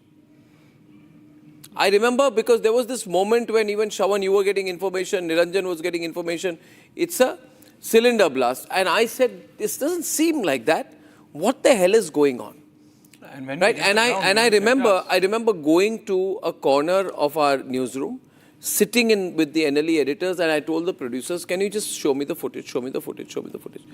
And you know, I've this years of experience of the footage saw things strewn over a half a kilometer area, to be honest, or maybe 200 meters at least. This is obviously not a cylinder blast. Obviously. And I thought there was media management, narrative management going on for the first, like you don't have instructions from the top whether to accept that it's a terror strike or not. So I realized this is complete rubbish. We didn't know about the Hyundai car, we didn't know, but there are obvious things that appear to you. First is, when has this happened? It's happened around 7 o'clock. This is peak hour. Where has it happened? It's happened near Red Fort. Main interjection. Gate 1 metro station. Main red light. Right? Where the maximum Entry right to opposite, Chandni Chowk. right opposite entry to Chandni Chowk, Right about opposite the main 100 meters away from where the Prime Minister Fort, addresses the nation. Straight line, right? And so many people affected, such a wide area. And then we get all the clips which start coming. That's when you decided to send us, leave our shows from the studio. I asked was in the middle of I asked all of you to go. Yes. I asked We all rushed. of you to go, but that's another 45 minutes. By the time you reached, these were the visuals which were on air. I said to myself, no, this is very big. Very, very big. I just wanted to come in with that one small input that everybody was in denial for the first 1 hour that this was an act of terrorism. Maybe the people of India felt that we have taught Pakistan a lesson, they are going to lie low. But we didn't realize is Pakistan emboldened by Trump. Munir is not going to lie low. Yes. It also is a lesson of what we will face as we enter 2026. The threat is always there and it's real. Yeah, going back to reach there, Abhishek, on spot I'll tell you. The chassis of the body, the chassis of that Hyundai car, it was shown all over more than 50 meters. The chassis of the body. The front part, the bonnet, the underbody of the car was shattered into 6 pieces. That was the intensity. There was still, I don't want to be graphic, but there were still parts, human parts lying around 50 meters away, and media was all over it. And I heard people coming in from as far as from Ballimaran, which is around more than 125 meters away, Abhishek, from there. More than 125 meters away, that their windows have cracked. That was the intensity of the blast. Maybe more actually, yeah. And yeah, go ahead. Please go. Can I make a confession here? Because I'm guilty here. And I must say, because I got a call. In fact, this was from a very, very senior, Was it a police officer, Shravan? So tonight, yeah. Shravan, was it a police officer? I'm willing to admit it because I think so. You know, the brickbats that I received. That was part of the plan for them. And maybe. I think so. The officer mentioned, you know, I'm going to take this clip. I'm going to take. This was initial media management for them. Dare you do this once again because it was embarrassing for me. He's not saying that I went to him. I might as well share. I went to Niranjan and a very enthusiastic Shravan, enthusiastically breaking the news of sources telling them it could have been a cylinder blast. And I remember blasting both of them. And I said that what the hell is this? Go and see the footage. To be fair to them, they both went, saw the footage, and I think all our experience tells us not. But you know, the bottom line is, Shravan, we had let down our guard. Yes. And I happened to go to the same place, Chandni Chowk, stand in the same place, right outside gate number 1 metro station, just about 8-9 days back. And I just looked around left and right, and I realized only one thing: the vulnerability is there. You can't do even now. About it. Yeah, I mean, you can't. In fact, Shravan, now that's where you go back to the reporting part of that moment. You know, there was this news break that came in just a few days before the terror attack at the Red Fort from Srinagar, where they bust a ring which was putting out posters, right, in Srinagar about threatening those who stand with India and Indian forces. And the person who was caught in that CCTV footage is the person who was the suicide bomber in the Red Fort terror attack. The police was close on the heels of these people. So in a way, the tragedy could have been bigger. Yeah. You see the footages of those doctors. This was about 3 tons of ANFO that they had. 3 tons of explosives that they had. They could use barely about 20 odd kilos, right? Yeah. So the tragedy could have been much bigger. Oh, absolutely. And even today, Arnab, while we're doing this show, even today, 150 kgs of ammonium nitrate from Rajasthan has been recovered. So it's not that it's over. The terror is a lived reality for us. For us, it's a living and presence. Another, this Al-Falah connection and the doctor indoctrination and rhythm that you were saying, white collar terrorism, it's just a name. It is the indoctrination which has happened over years and years and years, because till now, Arnab, a narrative was created that terrorist वो बनता है जिसके पास कुछ नहीं होता, उसको problem है, वो गरीब है. They were earning in lakhs. They had houses in more than 3 cities across the country. But they still managed to. So that narrative has been broken. No, but indoctrination. It is happening. It is happening. It's live and it's sticking even as we speak. Yeah, but so that's they've managed to pull out a headline from this also. For example, all the politicians in Kashmir after this tried to make it about how suddenly Kashmiris are being viewed in a certain way. Now, for us in the newsroom, we are in Delhi NCR and Al-Falah is in Delhi NCR. What? So that is how scary it is. It is right next to us, right? So I think it is a story that we will watch out for in the next year as well. 2026 white collar jihad, something that we have to be careful about in the year ahead. The country has to be, the government has to be. Should we go to the next story? And it's also coming when we're going to have the Delhi riots judgment from the Supreme Court, which also spoke and hinted on the Red Fort's case and spoke about how white-collar jihad is now a reality. Radicalization. Yes, Raju had said it. Yes. Okay. I think we also have callers. Okay, we'll take one more story and then we'll start taking your... By the way, ladies and gentlemen, we are taking your calls live. You can speak to all of us. We're here in the studios. And the next moment from the year 2025, ladies and gentlemen, when Pakistan... And we're not talking about Pakistan. And you look at Red Fort attack, look at Pahalgam, look at Operation Sindur. Did we have to play cricket with Pakistan? One of the questions that we will end the year with. Pakistan walked away with the Asia Cup trophy. By the way, we said don't play Pakistan, but they still went ahead and played Pakistan. This is the year the BCCI defied public sentiment. Here's what happened. The moment when the trophy chores embarrassed themselves.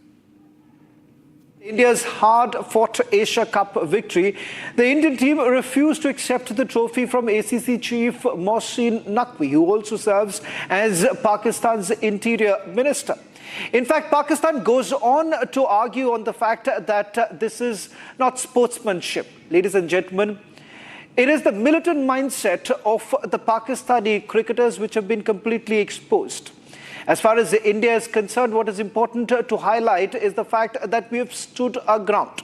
Well, there would be many who would argue whether at all India should have played the match or not. But having said that, a strong message has been sent out by India by not accepting the trophy from the Interior Minister. In fact, ACC Chief Mohsin Naqvi, who also serves as their Interior Minister, went on making bizarre statements. In a haze of embarrassment, their own officials ran away with trophies and medals. Now that Pakistan has stolen the trophy, they might as well flaunt it on their own news channels, claiming victory in the Asia Cup, just like the way they did during Operation Sindur. Yeah. I want to make a point. A few days back, this was the Asia Cup, ladies and gentlemen, but a few days back, Arnab, there was an Asia Cup under-19, where we played Pakistan in the finals. We got hammered by the Pakistanis in the finals. And you know what the Pakistanis is? Same Naqvi was in Dubai a few days back, handing the trophy, and the same Pakistani cricketers went back to their country, and Asim Munir was there to welcome them. I mean, sort of irritated us when we looked at those visuals, but I think my question to you is, what is your stand on playing Pakistan? Was that required? No, we should not play Pakistan. We should not have played Pakistan. We should not make our country go through this all over again, where we appear to be indecisive. Now, so what if we are hosting the Commonwealth Games? So what if in reciprocity Pakistan does not come for the Commonwealth Games? We don't need Pakistan. Pakistan needs us. I'm so unhappy that the BCCI, which represents the collective will of all political parties in this country, went ahead and played Pakistan. Now you played Pakistan. After that, you realize the people are angry. Your viewership has fallen. Nobody is watching this rubbish anyway. Now they're going to renegotiate, I'm told, cricket rates on television because nobody is watching as much cricket anymore. People are disillusioned with so much cricket. But having played, then you say, oh, we will not shake hands with the Pakistani captain. That's absolute rubbish. You're playing Pakistan. And then you are going to say that Surya Kumar Yadav is not going to shake hands with Salman Ali Agha. That's drama. I request the Indian Cricket Board to keep the cricketers out of drama, not to force the cricketers to play Pakistan anymore. I think we called for the trophy chore moment. Yeah.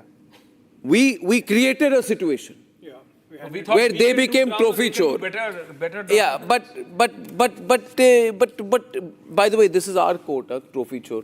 We call them trophy chore. But why did we allow them to do that? I would still think that in 2026, the government of India must put pressure on the BCCI to stop playing Pakistan. Because people are fed up with this. This is duplicity. Yeah. You cannot have a strong position on Pakistan. And then look at the timing. All this nonsense is going on in September. In May, you have Operation Sindur. In September, you are letting them walk away with a trophy that they don't deserve. And you're forcing the people of India to watch India play cricket with Pakistan. And the guy has the cheekiness to say that please organize a formal event, then we'll hand over the trophy to you. The thing is that we are allowing Pakistan to claim parity with us. They can't claim parity. Yeah. We are a big nation, they're a small country. We need to put them in their place. We made a big mistake, the big mistake, after Operation Sindur, in my view. Okay.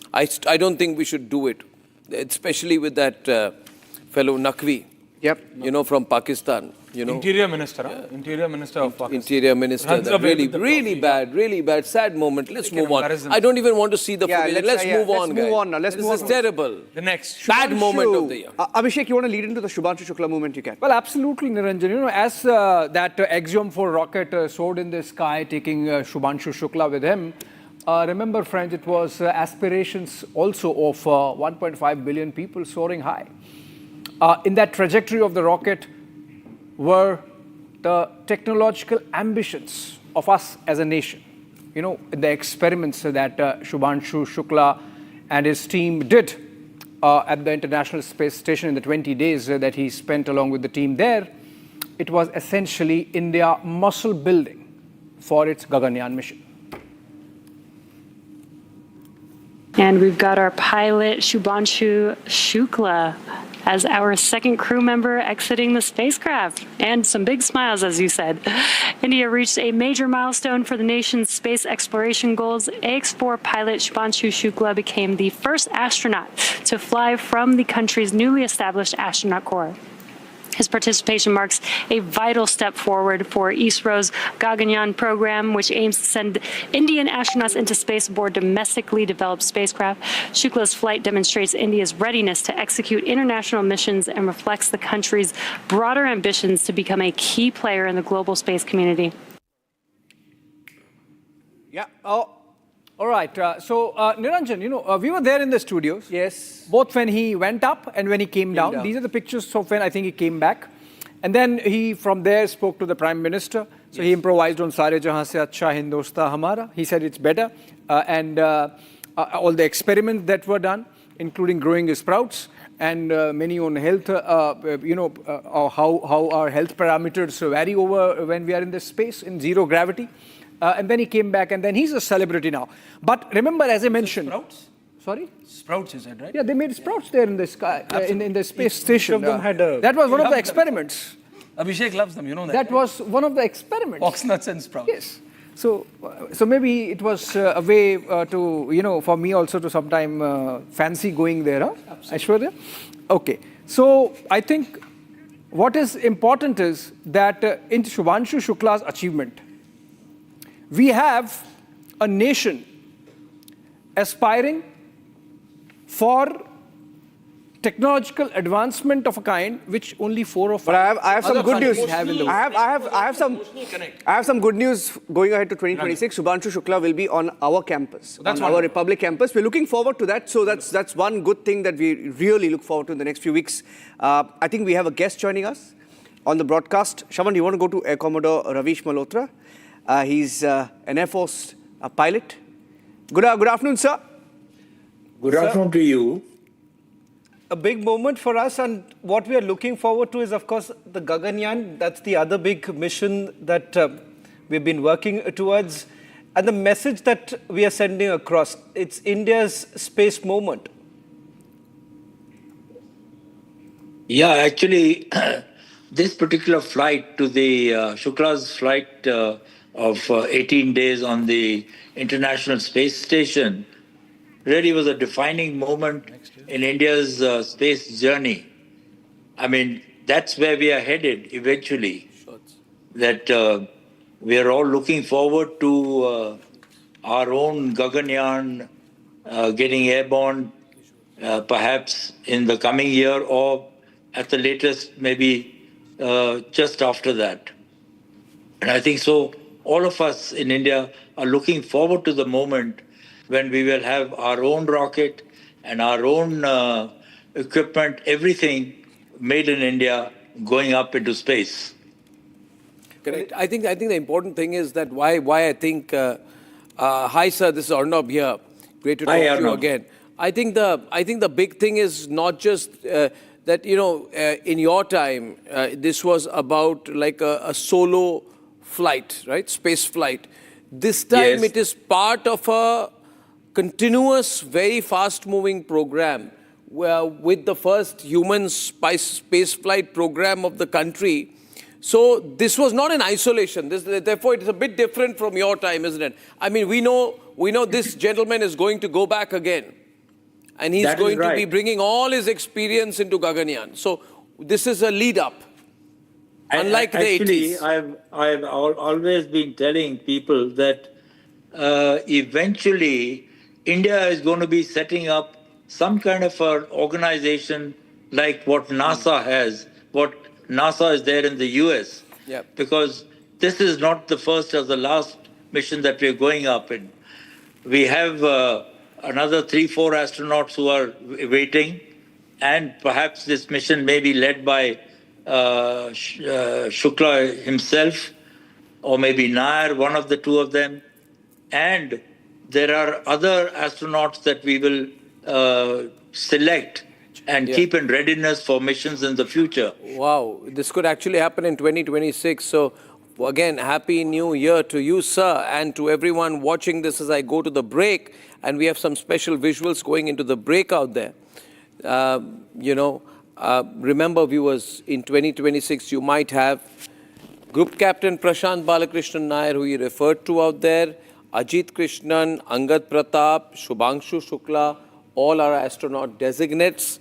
And we will become the fourth nation after the US, Russia, and China to launch humans into space. This is going to be a tremendous moment. I think if we'll have to do like about a month of coverage only on that. It's going to be totally beautiful. And as I go into the break, another set of visuals which are of the brilliant Sunita Williams finally coming back. She was stranded there for months, wasn't she? She was stranded for absolutely months there.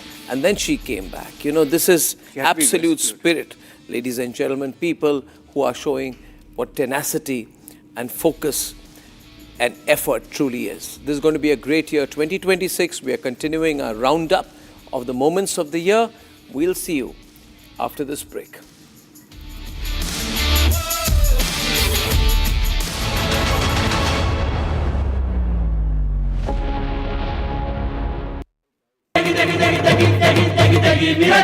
MDH की देगी मिर्च, देगी मिर्च का तड़का, अंग अंग फड़का। MDH की देगी मिर्च।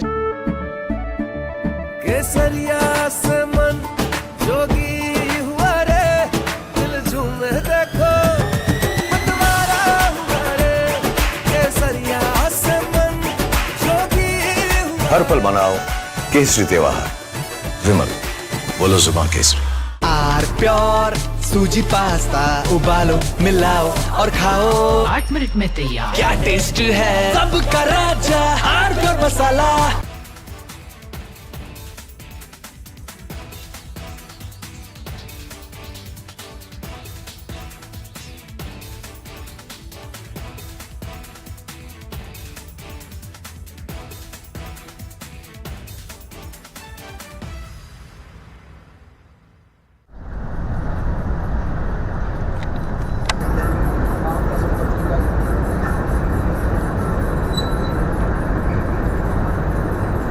We just now felt this entire mountain shiver because there are blasts going on. As we were telling you, usually for the limestone mining, the acceptable range of the blast is around 1 meter. And that won't be so harsh that we could feel this entire mountain, feel shake. Yes, definitely.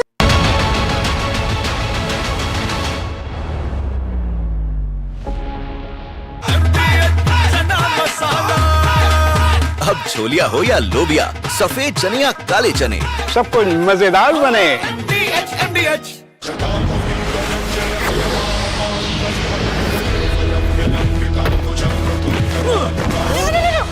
मेरी chimney टूट जाएगी। What are you doing? रानी, इस घर में कुछ है जो टूटता नहीं। ये पिलर कभी नहीं टूटेगा। रुंगटा स्टील TMT से बना। रुंगटा नहीं तो घर स्ट्रॉन्ग नहीं। रुंगटा स्टील TMT बार एकदम सॉलिड।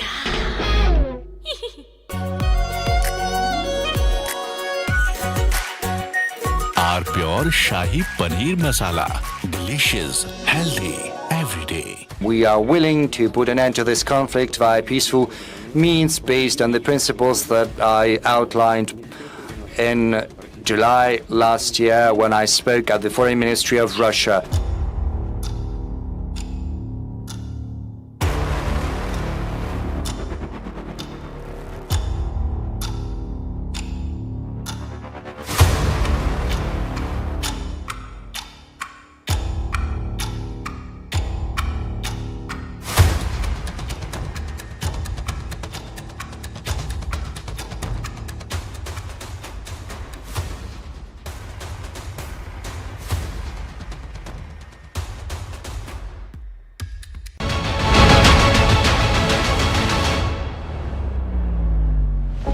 आधे बाउल दही में 4 चम्मच MDH चटनी पुदीना मसाला डाला, स्टर करो, पुदीना चटनी तैयार। MDH चटनी पुदीना मसाला।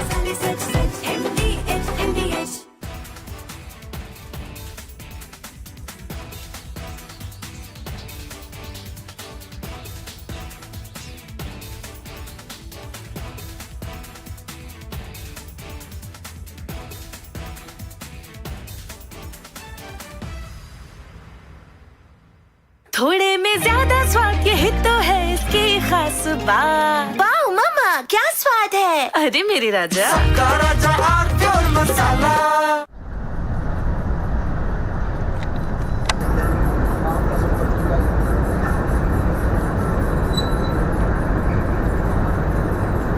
We just now felt this entire mountain shiver because there are blasts going on. As we were telling you, usually for the limestone mining, the acceptable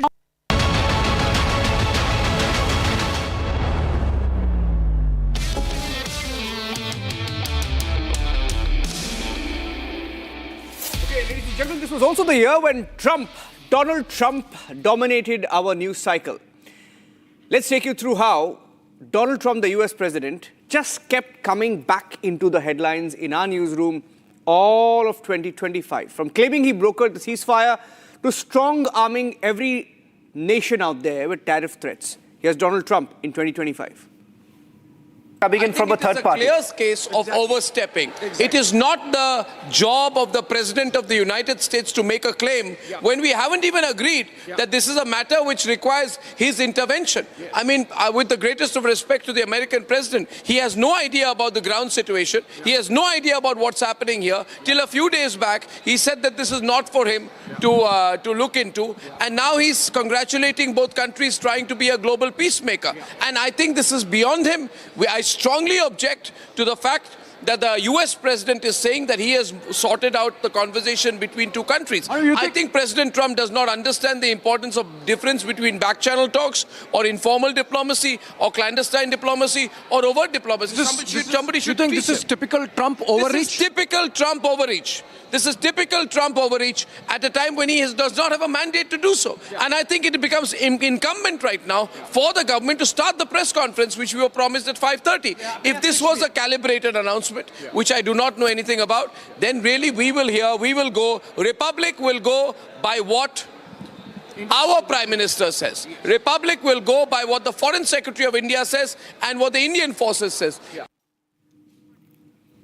Yes, and Donald Trump. Arnab, for me, the most defining Trump moment was when he I completely freaked out when I saw that happen. You know, this was unacceptable. I remember being there. We worked hard 4 or 5 days, and I couldn't believe it that we had lost the narrative out there with Donald Trump posting on social media, which was 5:30 in the evening exactly. So he had timed it out. He'd gamed it.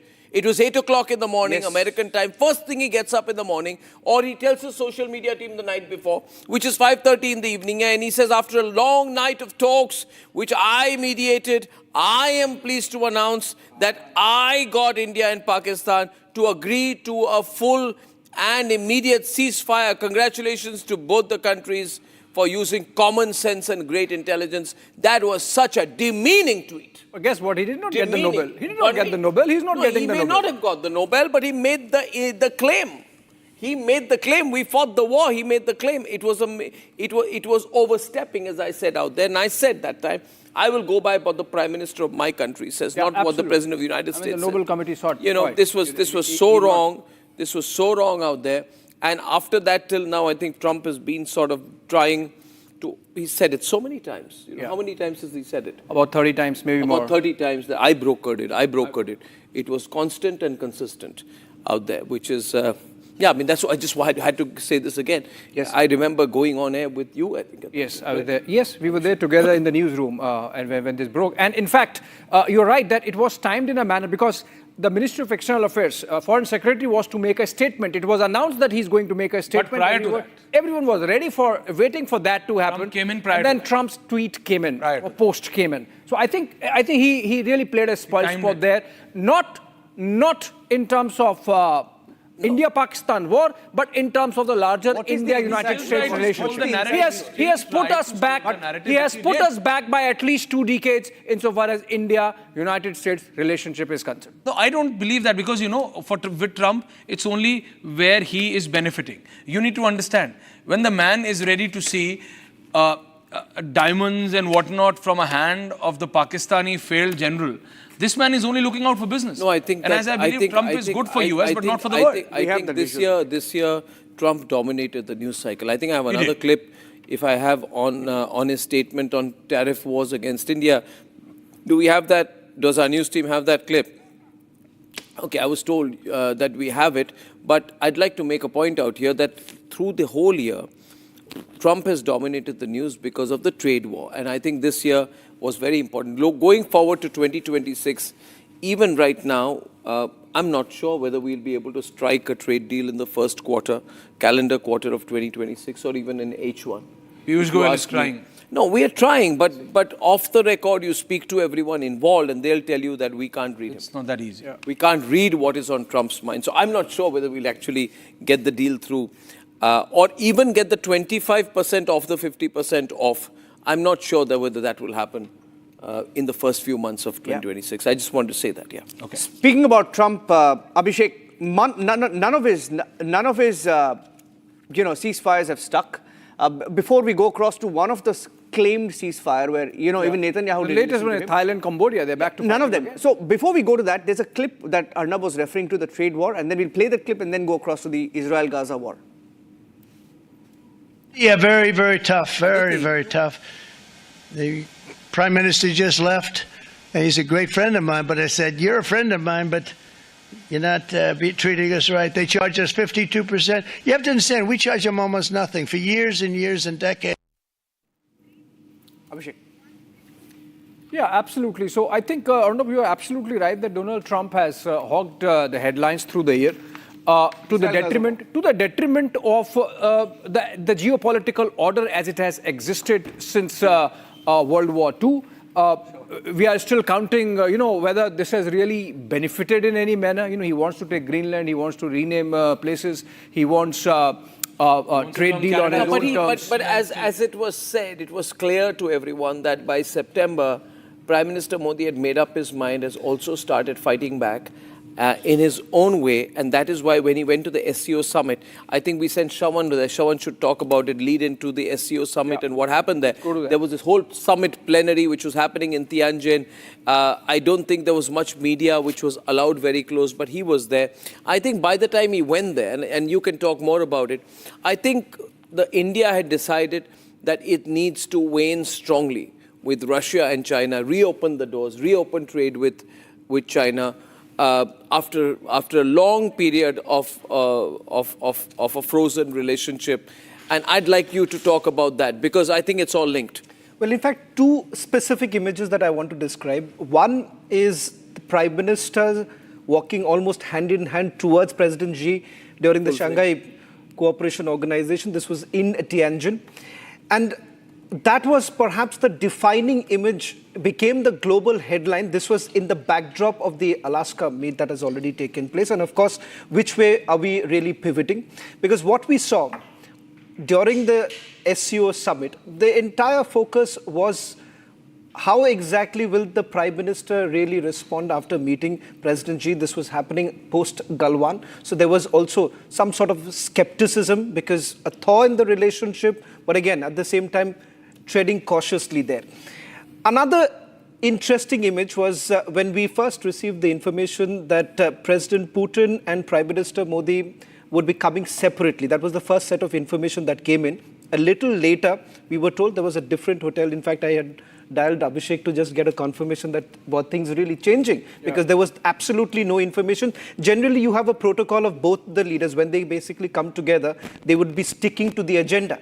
And that's the beginning of what is called the carpooling diplomacy. I don't know if you have the visual out there, which was about... both of them? No, it was not about... It was about Modi walking with Putin and Xi Jinping. Of course, we are seeing the firm triple handshake and the going past. This one. And then there is a moment when Shahbaz Sharif is watching on, feeling completely left out. That was just before this. I don't know if you have that visual. When they walk we should have pulled out that visual because in my view, that was the moment of Tianjin, which is moments are actually told in 10 to 15 second clips sometimes. And this firm handshake is going on. Russian President, full frame, let me describe this. Russian President Vladimir Putin, Chinese President Xi Jinping. It's a triple handshake, shared laughter, banter. And please do not think that either of the three leaders does not know the impact that this visual will have.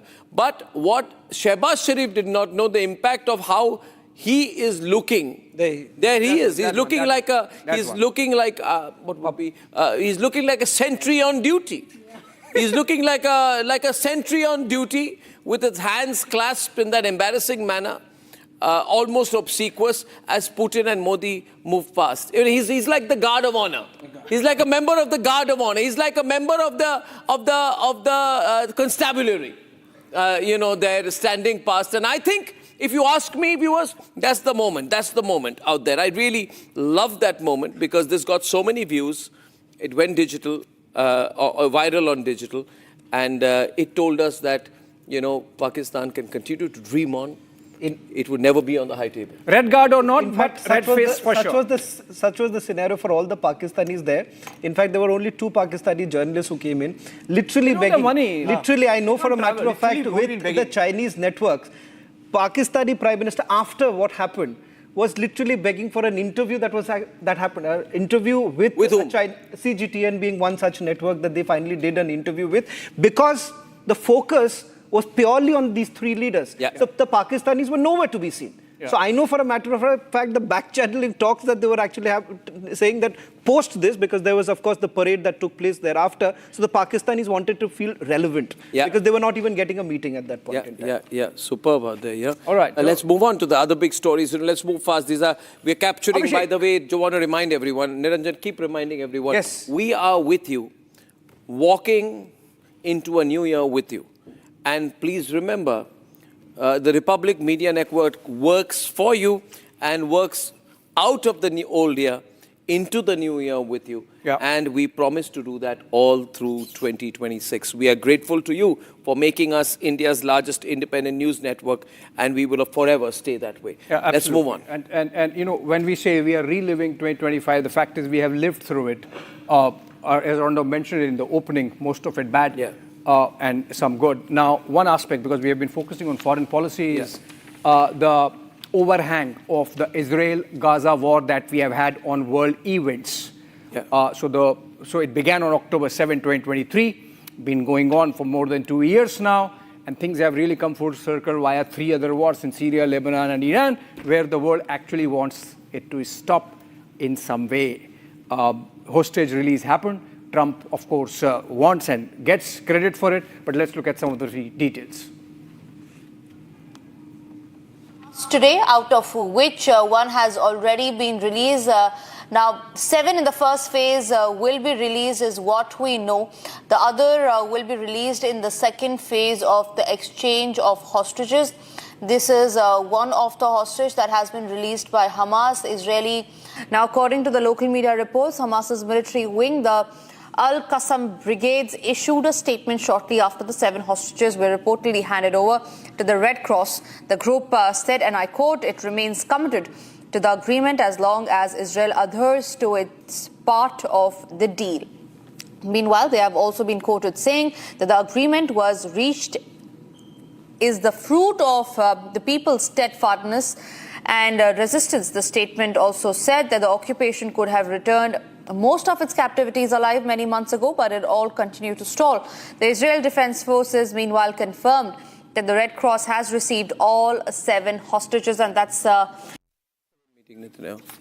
Well, in fact, the biggest talking point was how exactly will the Gaza war really pan out, and whether at all the United States of America will be successful in doing so. In fact, let's share this. Our senior executive editor did get a chance to have that meeting with Israeli Prime Minister Benjamin Netanyahu, and in fact, everyone wanted to really know how exactly is he going to traverse this, whether at all there is pressure coming in from the US, the internal pressure that he was actually facing, whether at all things are changing for him in Israel itself.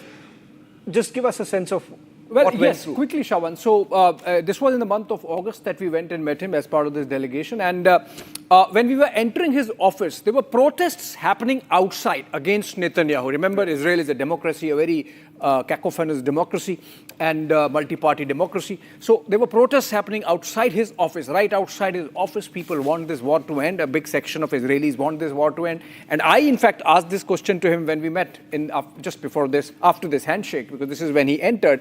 And then he had a half an hour, 45-minute chat with us. I asked him that these are protests happening outside. People really want the war to end. What's your view? I mean, how are you sustaining? He said, yes. I mean, even I want the war to end. Who wants war in perpetuity? But the fact is that we want the hostages back. This was the time when hostages were still not back. So there was an escalation, in fact, built up. Hostages are now back. The war is tapering off. Maybe we're very close to a peace deal. It might happen. But in the conversation, I came out impressed, I must say, that despite that tremendous pressure, he could handle it. And he was, in fact, thinking of building up to the war so that the hostages could be... I mean, that's the picture of Israel you get, that they don't have any kind of weakness in their lexicon, in their social, political life. They believe strength is the only way you can handle any geopolitical, geostrategic, any situation, particularly in the kind of neighborhood that they live in. A lot of people weren't happy with that picture, in fact, Abhishek, of you meeting Netanyahu. I just wanted to make a mention of that because people started debating why did Indian journalists get a private audience with Netanyahu? Why were they burning? What was their problem? It was surprising because some of these people have taken junkets on Chinese, government plans.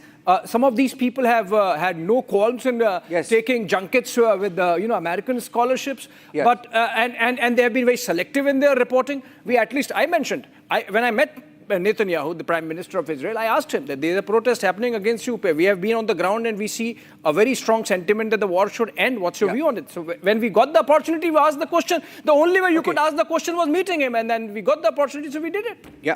Okay. So 2025 has been a very, very difficult year, ladies and gentlemen, for Hindus. in Bangladesh. In fact, we are ending the year with that story. We began the year with the attacks on the Hindu community across Bangladesh. The Indian government says there have been 2,900 attacks on not just Hindus, minorities in Bangladesh, but it's an acknowledgement of facts on the ground. It's been a difficult year, 2025, as radical elements were let loose by the Yunus regime. Here's how we covered the attacks on Hindus recently. Deepu Chandra Das. This is no student protest. This is no Gen Z protest. This is an Islamist mob, that has first lynched a helpless and unarmed Hindu man on a suspicious and unsubstantiated claim of blasphemy. And after having lynched him, has burnt him alive. Ladies and gentlemen, this is beyond inhumane. The problem is that all the Muslim leaders in India are quiet. The Islamist mob lynched Deepu Chandra, a worker from Maimansingh's Bhaluka Upzila, to death. Then they dragged him to the streets. They bludgeoned him, lynched him. Then they tied his lifeless body to a tree and beat his lifeless body to their heart's sadistic content. This Islamist mob, and still not satisfied with that, they set Deepu Chandra Das's lifeless body that was battered till every bone, and they burnt it after hanging it from a tree, Taliban style. The flames erupted as the Islamist mob chanted slogans. This deranged and mad crowd then stood capturing that camera to send the terror into the heart of every Bengali Hindu in Bangladesh, that this is what will happen to Bengali Hindus in Bangladesh. Then they stood there until the rope that was tied to the lifeless body of Deepu Chandra Das, a Hindu, gave up to the erupting flames that engulfed his body, throwing his burning body down to the ground. Ladies and gentlemen, Deepu died because he was a Hindu. And this is what is happening to Hindus in Bangladesh. Yes, Hindus are in danger. Well, in fact, there has been a massive Hindu mobilization that has actually taken place across the country. We have seen protests taking place in various cities. But one thing different that has taken place in Kolkata is when you've had Hindus coming out, but Mamata's police says crackdown still continues. One such moment was when our colleague Mayuk was covering the mobilization that was taking place, demanding that rights of Hindus should be protected, that they become the voice. What we essentially witnessed was Hindus being targeted by the police itself. Now, this is the very moment when Mayuk was present there when the protests continued and a Hindu protester was brutally beaten up.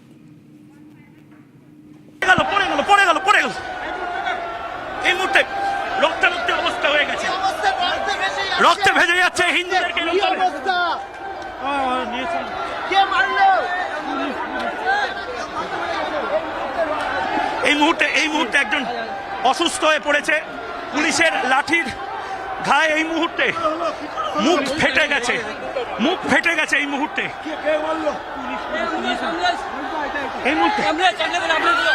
আমাদের কাছে গেরুয়া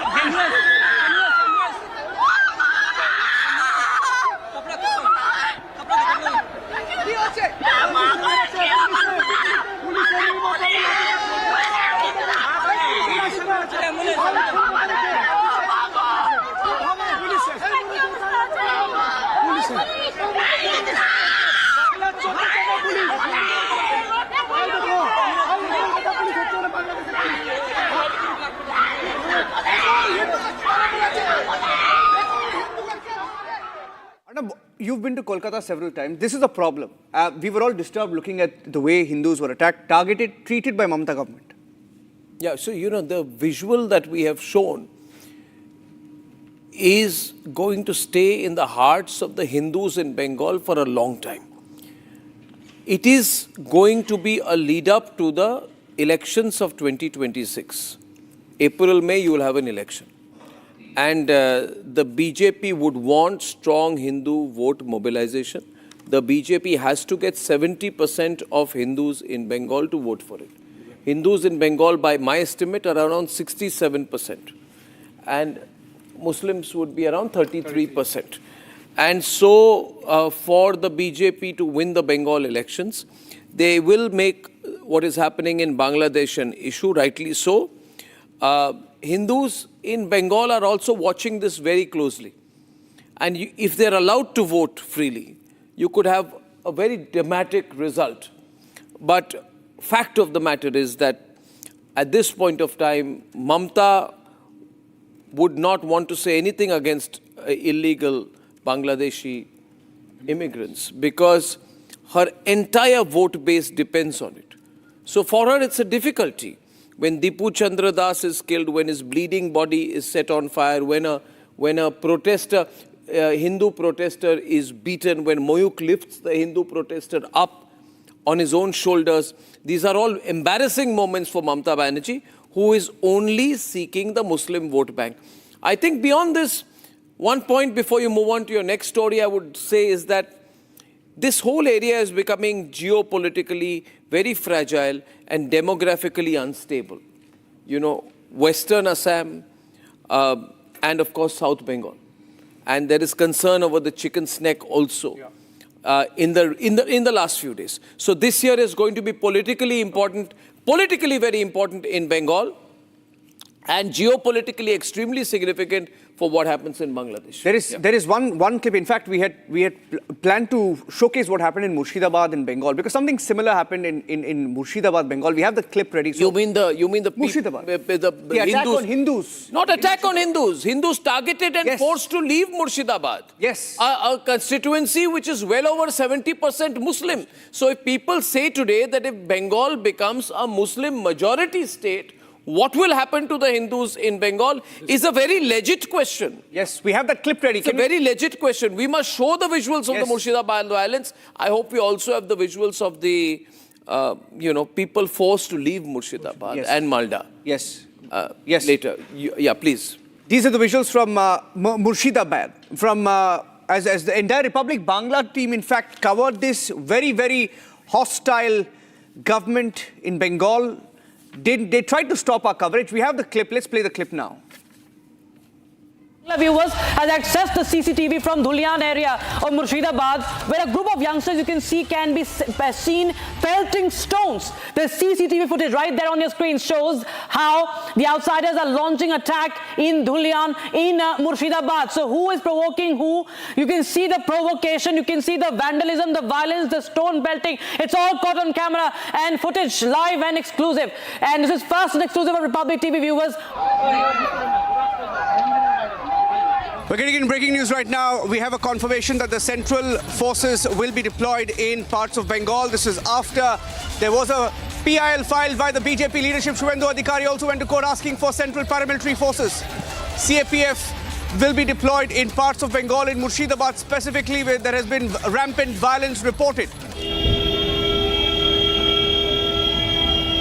Another big breaking news update coming in from Murshidabad's Shamsherganj, where a mob went on a rampage with weapons and stones. Now, Republic has accessed key footage of the attack on Hindu houses. On your screen, ladies and gentlemen, these are visuals of the mob that went rampant in their violent spree and street anarchy yesterday. These are visuals exclusive to Republic that Republic has accessed. This is a big Republic Bangla news break that has accessed these visuals of mobs violently and viciously targeting the houses of Hindus with stones and sticks, as you can see on your screen.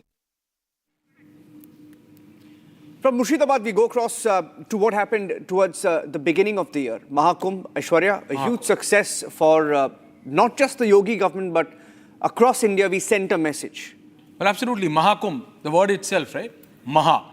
So it was, how do I say so? 66 crore people, right? 66 crore people. Largest congregation of human civilization. Full frame. Full frame. Largest. We need to just see 66 crore people, 25,000 crore in revenue, 1.5 lakh tent, 4,000 hectare city created. But we have to understand, largest human spiritual gathering.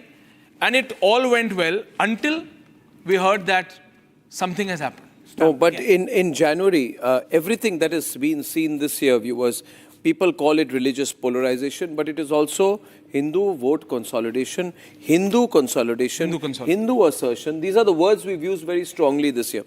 Hindu mobilization. Because it has happened. No, not because it has happened, but because it is also being spoken about. Please keep in mind, Aishwarya, that 10 years back, you would be considered to be a Hindu zealot. You would be called extremely communal if you were to talk about Hindu consolidation. Absolutely, you're right. Right? Now, Mahakumbh was Hindu consolidation of the greatest level that this country has ever seen. The world has And I think Yogi Adityanath did an absolutely brilliant job by organizing it. But nobody actually expected more than 40 crore. I think that numbers which were being put up in December were 40 crore. And people would say, 40 crore people, do you know, is it even possible for 40 crore people to come to one place? And then the numbers went up to 66. And by the way, this is all AI checked. These are not claims by the government. These are AI checked claims. I spoke to one of the bureaucrats who was working there. He told me about the technology that they had put in place. So I think that when we are talking about Waqf, when we are talking about Murshidabad and Malda, when we are talking about this Sartan se Juda kind of response of Islamist radicals, I'm not saying it, but are there some politicians who are beginning to fear the consequences of Hindu consolidation, Hindu vote consolidation, who saw the Ram Mandir judgment, who saw the Ram Mandir being built, who saw the inauguration of the Ram temple, right? Who now were unable to come to terms with what was happening in January 2026, who were actually saying, my God, what's going on? It can't be so big. It was supposed to be 30, 40 crore people. How did twice the number come up? But I know personally, I can tell you, there were so many people who came from all over parts of the world. They just came there because they felt they should have done this before and the government was giving them this moment now. So I think it was a great, great moment. But of course, there was a sad moment in that. We need to talk about that, which was on January 29th, 2025. And this was around very early in the morning during Mauni Amavasya, which was the peak holy dip day, when due to confusion, a lot of young people came in towards the Triveni Sangam, and there were a lot of pilgrims who were sleeping, and there was most unfortunately a stampede, and I think a lot of people died in that. I can share with you, at that point of time, I did speak, I can share with you, to Chief Minister Yogi Adityanath, who was looking at things, but there was no attempt to downplay what happened. And I asked the Chief Minister what happened. He said that, see, I'm doing my absolute best. And this was not predictable. Obviously. And I agree with him. It was not possible to predict that a sudden surge of young men which would be rushing and those who were sleeping would not move, that at that point of time, barriers would buckle under pressure. So I think I spoke to Yogi ji at that point of time, and I think it was a sad moment. And I think we can play that clip. I think, remember, Niranjan, I think you were there.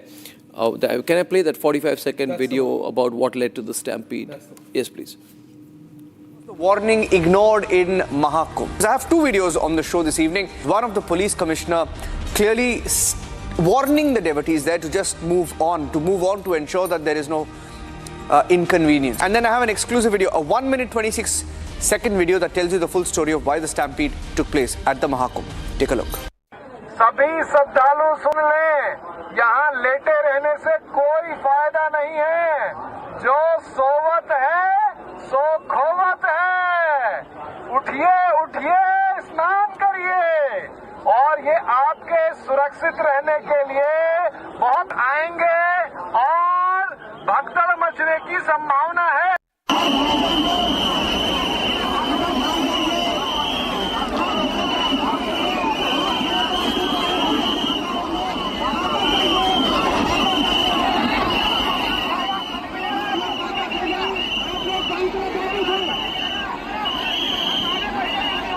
Happened during that stampede. Stay with that full frame, Aditi. This is when we were showing the barricades fall. such a confluence of people. And it is so sad, I want to say, so sad that this happened, but even more sad that there were some lobbies who were using this as an opportunity to talk about mismanagement, why were so many people allowed, were VVIPs treated differently, which is complete hogwash. It was not the case. Everybody was there, and these are one of those situations which happened. So there were more than around 6 crore people that day. But I would still say, go back to the earlier visuals of the success of the Mahakumbh. I would still say that the Mahakumbh was a massive success, one of the biggest visual moments of the year, one of the biggest news stories of the year. I'm sure spiritual gathering. I want to say one thing, Aishwarya. I'm sure on this table, all of us have a Mahakumbh story. And for me, I had a couple of Mahakumbh stories I just want to share with you as a journalist in the newsroom. I didn't know my parents had gone to Mahakumbh. It was a surprise to me. I'm in Delhi NCR. I get a call from my parents one day, and they say that we have reached Mahakumbh. They were on a road trip. My father and mother reached Mahakumbh, and they said, "Do you have anyone who can help me get inside?" And they had no idea. And I was shocked that they were there. I was scared because it was on the day of the stampede. It was on the day of the stampede. I told them, "What are you doing? There's just been a stampede." And they said, "Do you have a reporter? Can they help us?" Very innocently, they asked me, "Do you have a reporter who can help us get inside?" I said, "You can't." I said, "You can't. It is the Mahakumbh, and you just be careful."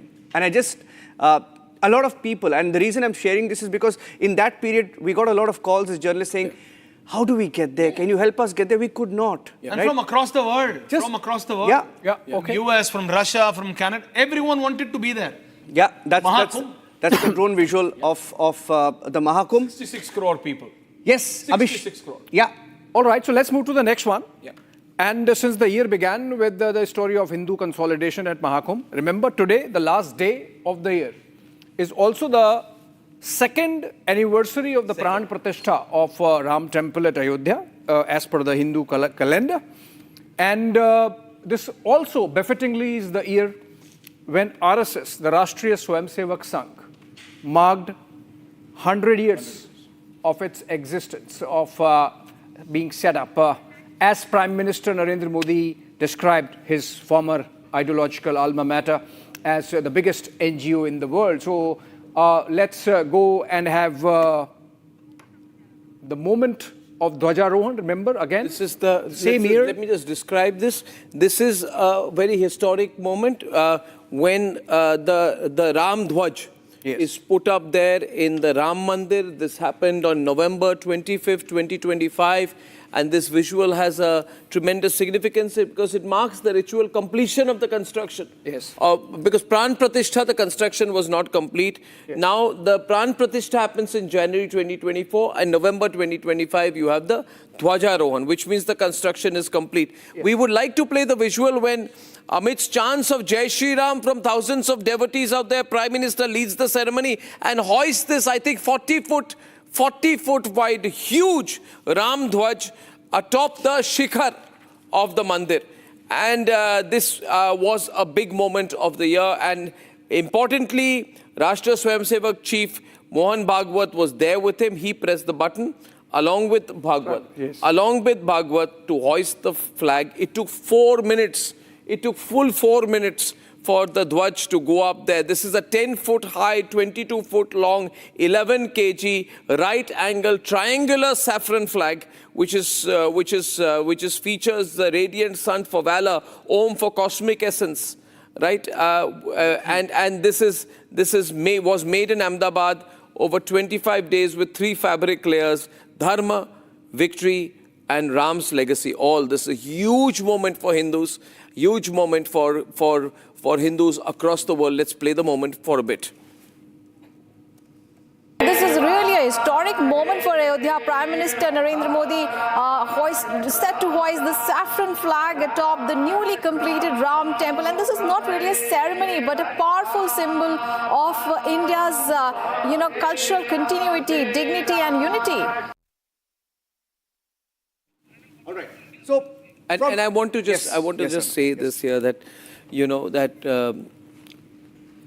I've had the great pleasure, and so does Abhishek, both of us know Nipendra Mishra personally. Yes. right? We went to meet him so many times. He worked with the Prime Minister as Principal Secretary in first term, right? And he has had so much contribution here to making this happen in a short period of time.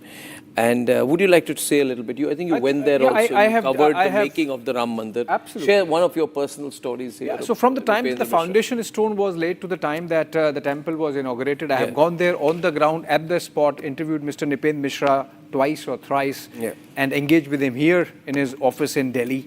And but for him, the speed and the ease with which the temple came up, the hygiene, the overall hygiene in terms of public expenses, expenditure, etc., with which the temple has come up, sealing it from controversy.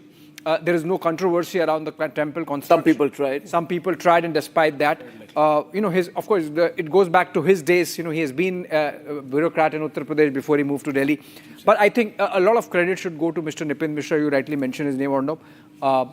And Dhwaja Rohan in many ways is coming together of stars for It's ironic because he was the chief secretary to Mulayam Singh when Mulayam Singh was the chief minister, when Ram Temple, when action was being taken there. So he was the main officer there.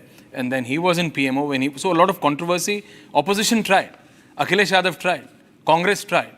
But he kept it away. Yeah, but a bureaucrat does not take the political decisions of Mulayam. No, but Congress made a point that they wanted to push in because they wanted to attack the Prime Minister's office and the BJP, so they tried. What do I say about the Congress this year? I mean, this year is not very different from other years. The only difference is that apparently the Congress has got divided into two parts, which is a Priyanka Vadra part and a Rahul Gandhi part, and all this superficial analysis which is going on right now about Priyanka Vadra.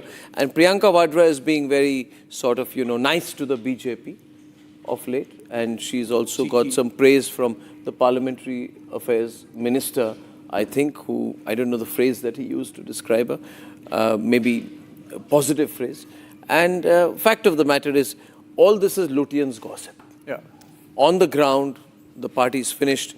You can see what happened in Bihar. Maybe you want to talk about that. Yeah. Bihar was very clear. They are right next to AIMIM, one seat here and there. That's it. That's what the reality of Rahul Gandhi is. You see, we're talking about Bihar and Delhi. Delhi we'll talk in a while. Bihar, we have to understand. Right when it was the peak of election, the man was in South America learning to make coffee. That's what Rahul Gandhi is. You can't win elections like that.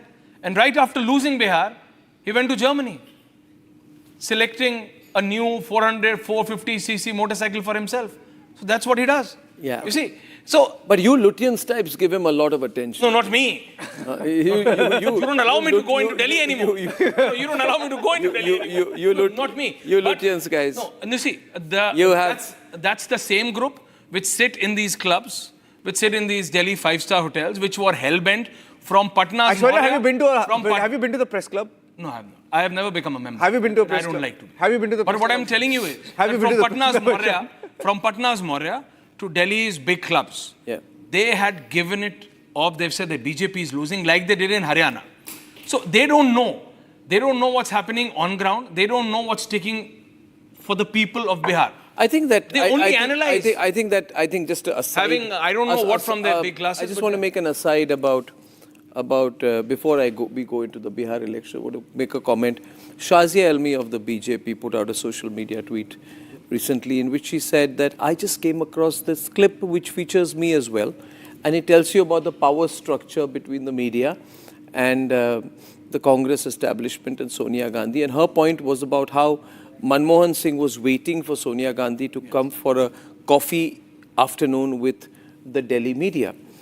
For me, that was not. All of us instructionally should see that video because it shows the rather cozy relationship for all the people who call others names between the media at that point of time and Sonia Gandhi. And I'll take names if you don't mind. I'm not going to say anything good, bad, pejorative, ugly, superficial or false about anyone. I'm just making a factual point. I saw Shekhar Gupta there. I saw Mr. Arun Puri there. I'm just talking about names. I don't know if I saw Mr. Chandan Mitra also hanging around there somewhere. I saw this, the lady who comes on our programs as a pro-Congress voice nowadays, Renu Mittal. Renu Mittal. Abhishek. Renu Mittal there. In fact, even Shazia Ilmi was rather nice to Sonia Gandhi. And who else did I see there? They were all being rather nice to Sonia Fawning Gandhi. over her? Sort of fawning over her. And they were completely, the person who was in that visual almost unimportant would be Manmohan Singh, because when Najma Heptullah, I wish I could play this clip, everyone should see, when Najma Heptullah walks in with Sonia Gandhi, I think Najma Heptullah appears to be more important than the Prime Minister. And I'm just saying it. I'm saying that visual was there. This is so, you know, we need to see that visual. We need to go back to that time, and you need to understand the power structure, the power relationship between the media then.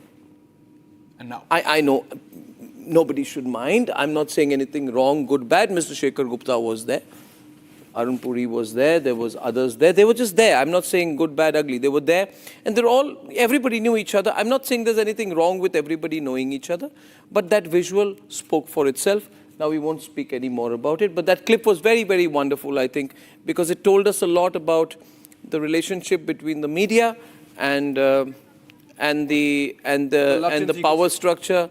I wouldn't even call it Latvian's ecosystem. I would say the media of that time, and the politicians of that time, right? And now let's go back to the story of the moment. Sorry for that slight diversion. It just came back to mind. You know, it just came back to mind. Bihar elections. For me, I think there was the moment of Bihar elections was. Listen, let's admit it, the same media today also gets it wrong. None of you guys, none of you, including you, political editor, could predict 200 the seats, scale of the victory. 200 seats for the BJP. No, scale of the victory, no. Nobody could. I'll tell you what dozen BJP leaders, including general secretaries, who couldn't say that BJP is going to get this, the numbers BJP did. Yep. The BJP leaders. Why so? Because they are unable to understand the sentiment of the people. That's what I'm saying. By sitting in Maurya in Patna and these clubs in Delhi, you cannot understand what the people of this country are sensing. And Bihar election is a litmus test, like the Haryana was. Like the election in Haryana was. Everyone gave it away. All of these names, which Arnab just took, all of them said that BJP has lost Haryana, and in Bihar they said Nitish in itself is a story. That what's wrong with him. But they said that BJP has lost it. I think they said BJP will not win. Yeah, I think this election was so important for the Prime Minister, because he was, after the last election, I know when he came in, he still declared victory after the last general elections. But he knew, I think the Prime Minister knew that he's turned things around when he came in this time. Yeah. So there was a genuine happiness when he was waving the gamcha. Do I have the clip of that? Yes. Can we play the clip of that? I remember when he was waving the gamcha, super victorious after the victory. I think there's a big political moment of the year. हर माटी को सोना करने वाली कलाकारी है जी, हाँ हम बिहारी हैं जी, थोड़े संस्कारी हैं जी, हाँ हम बिहारी हैं जी। ये बिल्कुल ट्रेडमार्क बिहारी स्टाइल में जो अभी मनोज तिवारी स्टेज पे कर रहे थे, गमछा लेके हाथ में हिलाते हुए प्रधानमंत्री नरेंद्र मोदी, मैसेजिंग है, it's a very strong political message. BJP ने बिहार में जो सुनामी, खुद विपक्ष कह रहा है, ये हम नहीं कह रहे, मुकेश सहनी ने कहा सुनामी में विपक्ष बह गया है। ये वीआईपी के मुकेश सहनी है जो एक समय बीजेपी के साथ होते थे और ये प्रधानमंत्री नरेंद्र मोदी जी के लिए बहुत बड़ी हाई वाटर मार्क कही जाएगी ये चुनाव, क्योंकि अगर हिस्टोरिकली इसको देखा जाए ऐतिहासिक तौर पर, तो 2010 में बीजेपी के 200, एनडीए के 206 सीटें हुई थी, और इस बार प्रधानमंत्री जी ने प्रूव कर दिया है कि he is capable of creating a huge collision. मतलब लोगों ने 2004 के चुनाव के बाद कहा था कि नरेंद्र मोदी जी की कोलिशन नहीं बना पाए, मगर इस बार जिस तरह कोलिशन, समीकरण, अरिथमेटिक और लोगों को ले जाना, चिराग पासवान को सामने करना, नीतीश किसी को सामने ले जाना, 100% तक वोट ट्रांसफर करना, और जो इमर्जिंग डेटा मेरे पास है उससे लगता है कि जो ये अलायंस है, ये जो अलायंस है इसने प्रो इनकम्बेंसी वेव करा दी। बिहार में प्रो इनकम्बेंसी करना, जाति की समीकरण को तोड़ के हिंदू वोट को एक साथ करना, हिंदुत्व और विकास का वोट सामने ले जाना, और उसके साथ इतनी बड़ी जीत जो है 202 सीटों की जो जीत है उसमें उनकी पर्सनल इंटेग्रिटी, पर्सनल इन्वॉल्वमेंट इतनी ज्यादा है क्योंकि इनकी फेस पे चुनाव जीता, क्रेडिबिलिटी, उनकी पॉपुलैरिटी, बीजेपी का लगातार इन्होंने नीतीश कुमार को का समर्थन किया है। बीजेपी लगातार क्षेत्रीय नेतृत्व था ही नहीं। मैं ये बड़ी बात ये कहूंगा कि नीतीश कुमार ने हमेशा बीजेपी का समर्थन नहीं किया है, मगर नरेंद्र मोदी जी ने और बीजेपी ने हमेशा नीतीश कुमार का समर्थन किया। Okay, banter in the studio. Okay, moving on to one of the defining visuals of 2025, ladies and gentlemen, taking you back to perhaps one of, not perhaps, it is the biggest aviation tragedy in India. The Air India AI-17 crash in Ahmedabad, June 12th, 2025, over 250 lives were lost.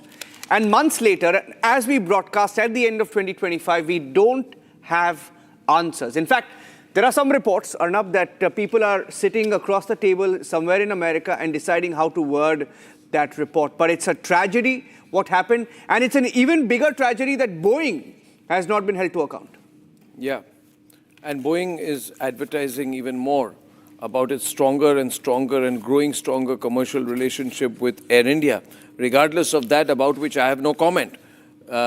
And Air India and Boeing are commenting about how they've got the great planes here in India, again, on which I will have no comment. But the fact is, this was a Boeing plane.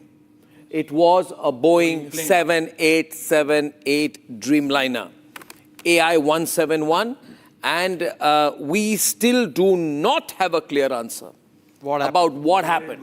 What we know is that all kinds of jargon is being thrown at us.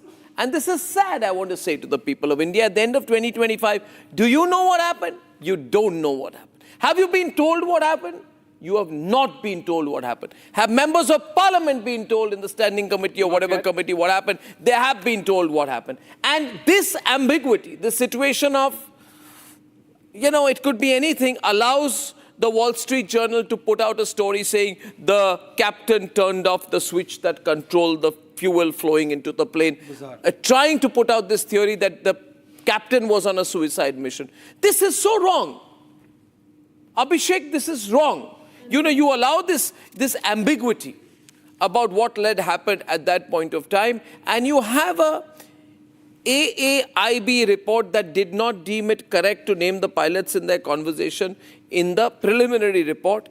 You have created a great sense of disbelief among the people of India. We have seen that something like this can happen and they don't even get an answer as to what happened, and they'll be forced to fly the same planes every day. And his father also came and he spoke about how he was the father of the pilot, Captain Sabharwal, came to the Supreme Court, broke down Arnab in the Supreme Court and said, they are now speaking about my father. When the judges said that don't burden yourself, we don't believe this. So let's not burden you with the thought that we are blaming the father. We are blaming the pilot. We are not. It's the easiest thing. Let's play the clip of that moment. I remember that was such a difficult day for us in the newsroom, first of all, and I was scrambling that day. And I called some of our friends in the Gujarati television and broadcast and video media, and I asked them, can you rush to the place? Can your reporters go there? Before the Republic crew reached, we had reporters on the ground from other networks who were reporting for us. I'm so grateful for them for doing that.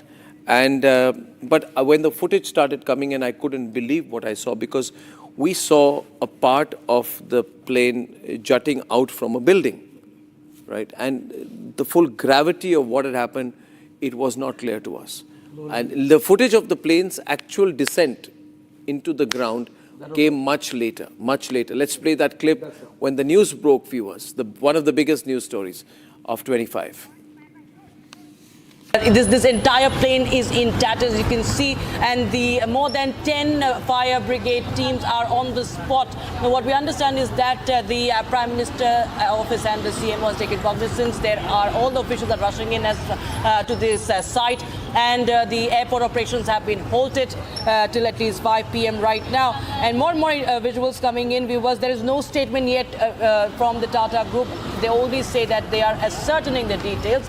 There is no official confirmation, but what we know is that, at least from our sources in Air India, is that 105 casualties confirmed. This is the breaking news we have right now, what we know so far in this case. And in fact, Air India plane with 242 people on board, it departed from 1:39 p.m. It departed 1:39 p.m. from the runway. We have a statement from the Tata Group which says that they are very sorry about this, profound sorrow.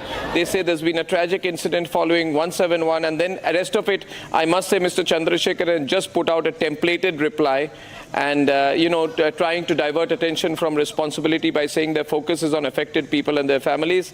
And this is not the reply that one expects from the Tata Group. This is a templated reply aimed at diverting responsibility when they very well know that issues have been serious and grave about how they've been running Air India, and these questions will only get more serious as days go forward. Templated reply from the Tata Group right now, aimed at diverting attention from their complicity and culpability and their accountability for an incident like this.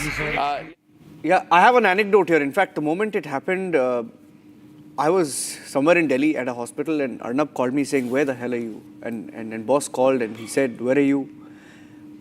Why are you not in the studio?" And I didn't know what was happening. And I heard. How come I'm the bad guy in every story that No, because you're the guy who was there in the studio. You were in the studio. Just 1 minute. One minute. Stop playing victim here, Niranjan. You were in a hospital and I was I remember the bad to you. moment. Please don't spread the stereotype. No. I'm considered bad enough already. But going back to the story, because, after this, when I saw the visuals of Campbell coming in and Campbell being followed, I don't know if you have that clip, yes, Campbell being followed there by Harsha. That's the sequence. By Gopi and Harsha. Can I play that clip, please? Look at his attitude. Yeah, let's play that. Mr. Wilson, Air India is seeking temporary subsidy from government over... Good morning, Harsha. How are you? Disclosure. How are you, Harsha, today? Nice to see you again. Yes, but you have to respond to the questions. Why Air India is seeking I'm wishing you good morning. Subsidy? Good morning. It's nice to see you. But 4,000 crore temporary subsidy. No. Good morning. Not good morning, but we are asking the questions here. Why Air India is seeking temporary subsidy after the Pakistan incident? India still have contract with Turkish Technique? I don't think this is the appropriate time to talk about that. We're very focused on supporting the families and everyone affected by today's incident. We just wanted to know, is Air India accountable for this? Look, it's our aircraft, it's our crew. We need to make sure the investigation is well supported. But first and foremost, we want to look after the people that have been affected by this incident. One last question. There were multiple show cause notices given. Why were they ignored? I don't believe this is the appropriate time to talk about things that are unrelated to this incident. You would at least have information about the Turkish Technique. Do you have contract with Turkish Technique?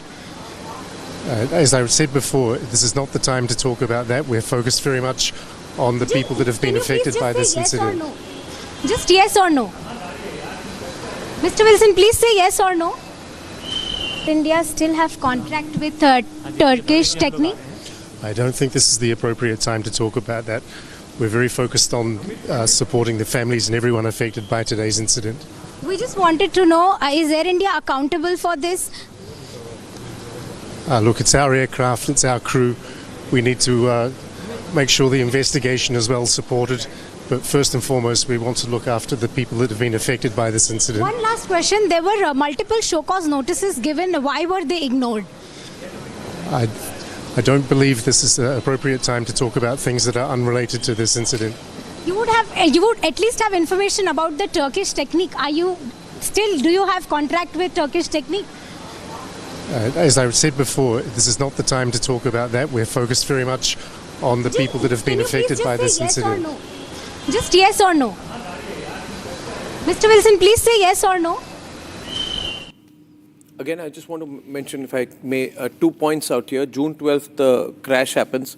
September, the same person goes for a meeting and seeks 4,000 crores in additional compensation for loss to Air India because of Operation Sindur. they do not give an explanation as to what happened, but they want the government to fund them. And I had, at that point of time, questioned both the government and Air India. And the people who have started doing this analysis is Republic repivoting themselves. Why don't they ask, why don't they include this in the case? Because which channel took on the Tatas, which channel took on Air India, which channel took on the government at that point of time? Conveniently, they did not talk about it at that point of time. They only woke up. They should ask themselves, none of the media, viewers, this is a year in which none of the media asked the questions to Air India and the Tatas that they should have. Let that be put on record. One of them actually went into the VP PR interview with Mr. Chandrasekharan, trying to give the person a platform. So we've seen this. These are the same kind of people who give PR interviews, took PR interviews of Kalmadi after the CWG scam. You want to add something to this? Quick point, it's quite disturbing because I just want to put this out. The AAIB report, when it actually came out, this was around 3 o'clock in the morning. And if you remember, on the call that we had just before that, because we were aware this was actually coming out. In fact, an insider within the aviation sector actually pointed out that look at the timing when the US markets really close and the AAIB report really comes out. And more importantly, almost everyone highlighted the fact that what was the need to selectively put out a transcript of the pilots when we do not have the full picture. What has basically happened now? It was leaked, and now this has led and it this leaked kind to of foreign media abroad. platforms. It leaked to foreign media platforms. That was deliberate. It was leaked on platforms so that the PR industry, which wanted to give an exit to the guilty parties, could get one. Yeah. So that was one of the, clearly the big stories of 2025. We're still doing our recap. Aviation, we have another big story that dominated the news. In fact, in the last few weeks, it's been a headline. Shawan, right? Indigo crisis. Now, in fact, this happened on 5th of December when we saw a trickling of certain cancellations that were actually taking place. Moments thereafter, thousands of cancellations, never before. In fact, we are talking about India's biggest aviation airline, Indigo, with a 60% market dominance. And it turns out that what they made it look like, these are just mere cancellations that were actually taking place. But the images thereafter that started coming into the newsroom were actually horrific. You had people who missed their weddings. I think so. There are some more pictures that we can actually play one of those visuals out there. Someone lost, someone couldn't go for the examination. And what were we told? We were told that we were basically adjusting to a new roster. Some software, some issue. That was what we were told officially by a dominant player in the aviation sector, which once again reflects the crisis that the Indian aviation sector has been hit by in 2025. But I don't think the bureaucracy or the government has fully understood this yet. I remember recently I went into a meeting, I met some bureaucrats and I told them that there must not be duopoly in any sectors. And then they said that, well, we don't create the market conditions. It's a free market. The bureaucrats can't intervene. We didn't bring down Jet Airways. We didn't bring down Kingfisher. Maybe Indigo and Air India are better than the others. And it is this kind of complacency in the bureaucracy which is leading to this chaos. Let's play the visuals that came in from early September 2025 because it just went haywire. And we went on air and we said, listen, what's going on? It's an orchestrated crisis. It is Indigo which has created the crisis.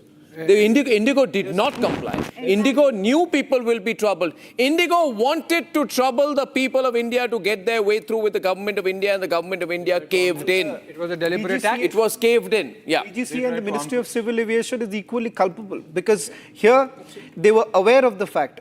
They were told other airlines did actually follow. The smaller airlines did follow. Indigo did. And in fact, DGC officials who were inside the meeting, they were present. Let's play the clips so that viewers remember what happened in early December. We never forget it again. Let's play the clip. Big story is happening towards the end of December. Now we're in December 2025. Play the clips, please. What happened?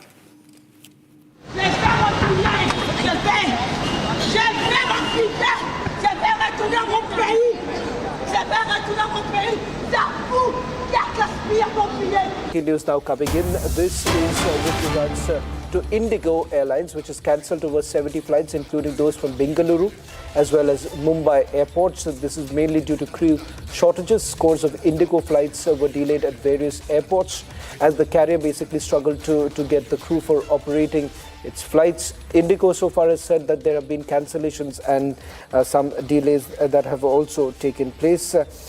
The details that we have with regards to the cancellation over 70 flights due to crew shortages, what we are being told. 38. Next is Aravali rhythm. Yeah. Next is your game, ma'am. Je vais retourner mon pays. Je vais retourner mon pays. C'est vous qui a gaspillé mon billet. Alors, je vais mon billet. Je vais mon billet. Je vais mon billet. Je vais retourner en France. Je vais mon billet. Tout le monde, ils ont tout cancellé. Ils ont tout cancellé. Quand ils cancellent, il n'y a rien mangé, il n'y a rien dormi. Je prends mon billet. There were hundreds of thousands of people who were stuck all over. And then we reported that it was Indigo was to blame. The Pilots Association came and said, look here, this is not a situation created because of winter traffic. This has happened because it's a direct consequence of Indigo's prolonged and unorthodox lean manpower strategy. They wanted to save money, maximize their profits, and they couldn't care less about what happened to flight operations. They escalated. They did not. But the government also allowed them They to. were allowed. That's what The government, the government allowed them to. Jet and Spice. Yeah. They went down. So the story Kingfisher was off. For me, the story at the end of 2026 was, Aishwarya, that the government was together with the erring party. The government's regulatory mechanism should act against and punish the erring party. A full terminal The is government, ministry, minister, DGCA approved the schedules without checking the operational feasibility. The government, I don't want to say the government was in with Indigo, but the government should realize that 1.4 billion people elected them, not Indigo and Air India. Yeah. And it appeared to us that the government was in the grip of Indigo and Air India. And DGC had no responsibility, and the minister did not know, and the feeling was that this is too big to question. This is a feeling which comes back to us, the people of India, again and again. Too big to question. Tata, Indigo, everyone, they felt that it's too big. It becomes like these are business models. Too big businesses. You cannot question big businesses beyond a point. This year, we end the year by realizing that, yes, in fact, we can. Yes, please. In fact, we called it the biggest national emergency. I remember that. It was. It was. It was without a doubt. Even the FDTL investigation that was actually carried out first happened here when we said this was something that was known to Indigo last year itself. It's been an aviation disaster this year in India. You know, Indigo, air crash, Air India. The mess, the there is handling a of the silver lining for the aviation disaster. Or not, if I could. You know, I saw a meme in Pakistan which said India has more flights than we have donkeys in Pakistan. It's because we had so many flights to cancel. No, the fact that there are people to travel does not mean that the government can take or the regulators can take them for granted.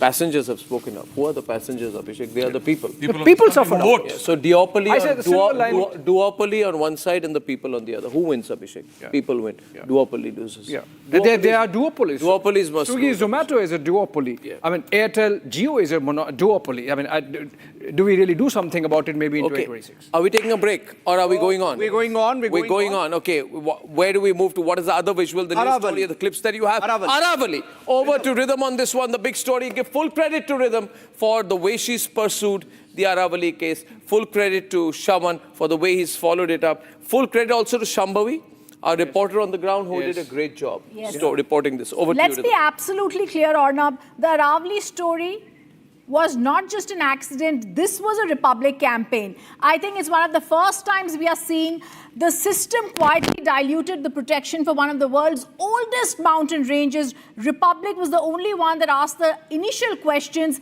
as to who benefits. We had our investigation that was being carried out. Shravan and Shambhavi were having this investigation for 10 days. Mahinder was the person they were speaking to. There was illegal mining. It exploded. We were showing those visuals when there was bribe being caught on Republic TV cameras. We blew the lid of illegal mining. Just as we were showing that investigation, Niranjan, there was national outrage because after our campaign had galvanized, then came the big interview. Yes. Arnab spoke to the man who authored the judgment of 20th of November, Justice B.R. Gavai. When that interview happened, I got calls from judges, senior advocates. They were trying to really grasp what had happened because I saw for one of the first times after the Yashwant Verma case, it was something they had not experienced. The former Chief Justice of India came on the channel, spoke to Arnab, and they felt something was amiss. Yes. After that, I'll tell you, with my sources, the government started making calls to earlier amicus in the cases. They started to wonder what could possibly happen. And a few days later, on a Friday, that's the 27th of December, we're being told that there's going to be a suo motu review by the Supreme Court in this case. This is just after Hari Salve, an amicus in this case, comes on Arnab's show, gives him an interview. We're actually going to try and take a look at that. That's so crucial because every big breaking news of the Aravali was actually happening right here with our campaign and what Shambhavi did. If we can play those full-frame visuals also of what happened when Shambhavi was in Sikar and in those other places where Mahinder and other people tried to offer bribes. First, we're going to go across and show that visual of Mahinder who tried to offer a bribe to... I just want to put it in the context. This is a mining mafia guy. Yes. Mining guy, mafia or not, I don't know. Mining guy who is trying to bribe a Republic reporter who's exposed him and what he's doing. We can play this, yeah.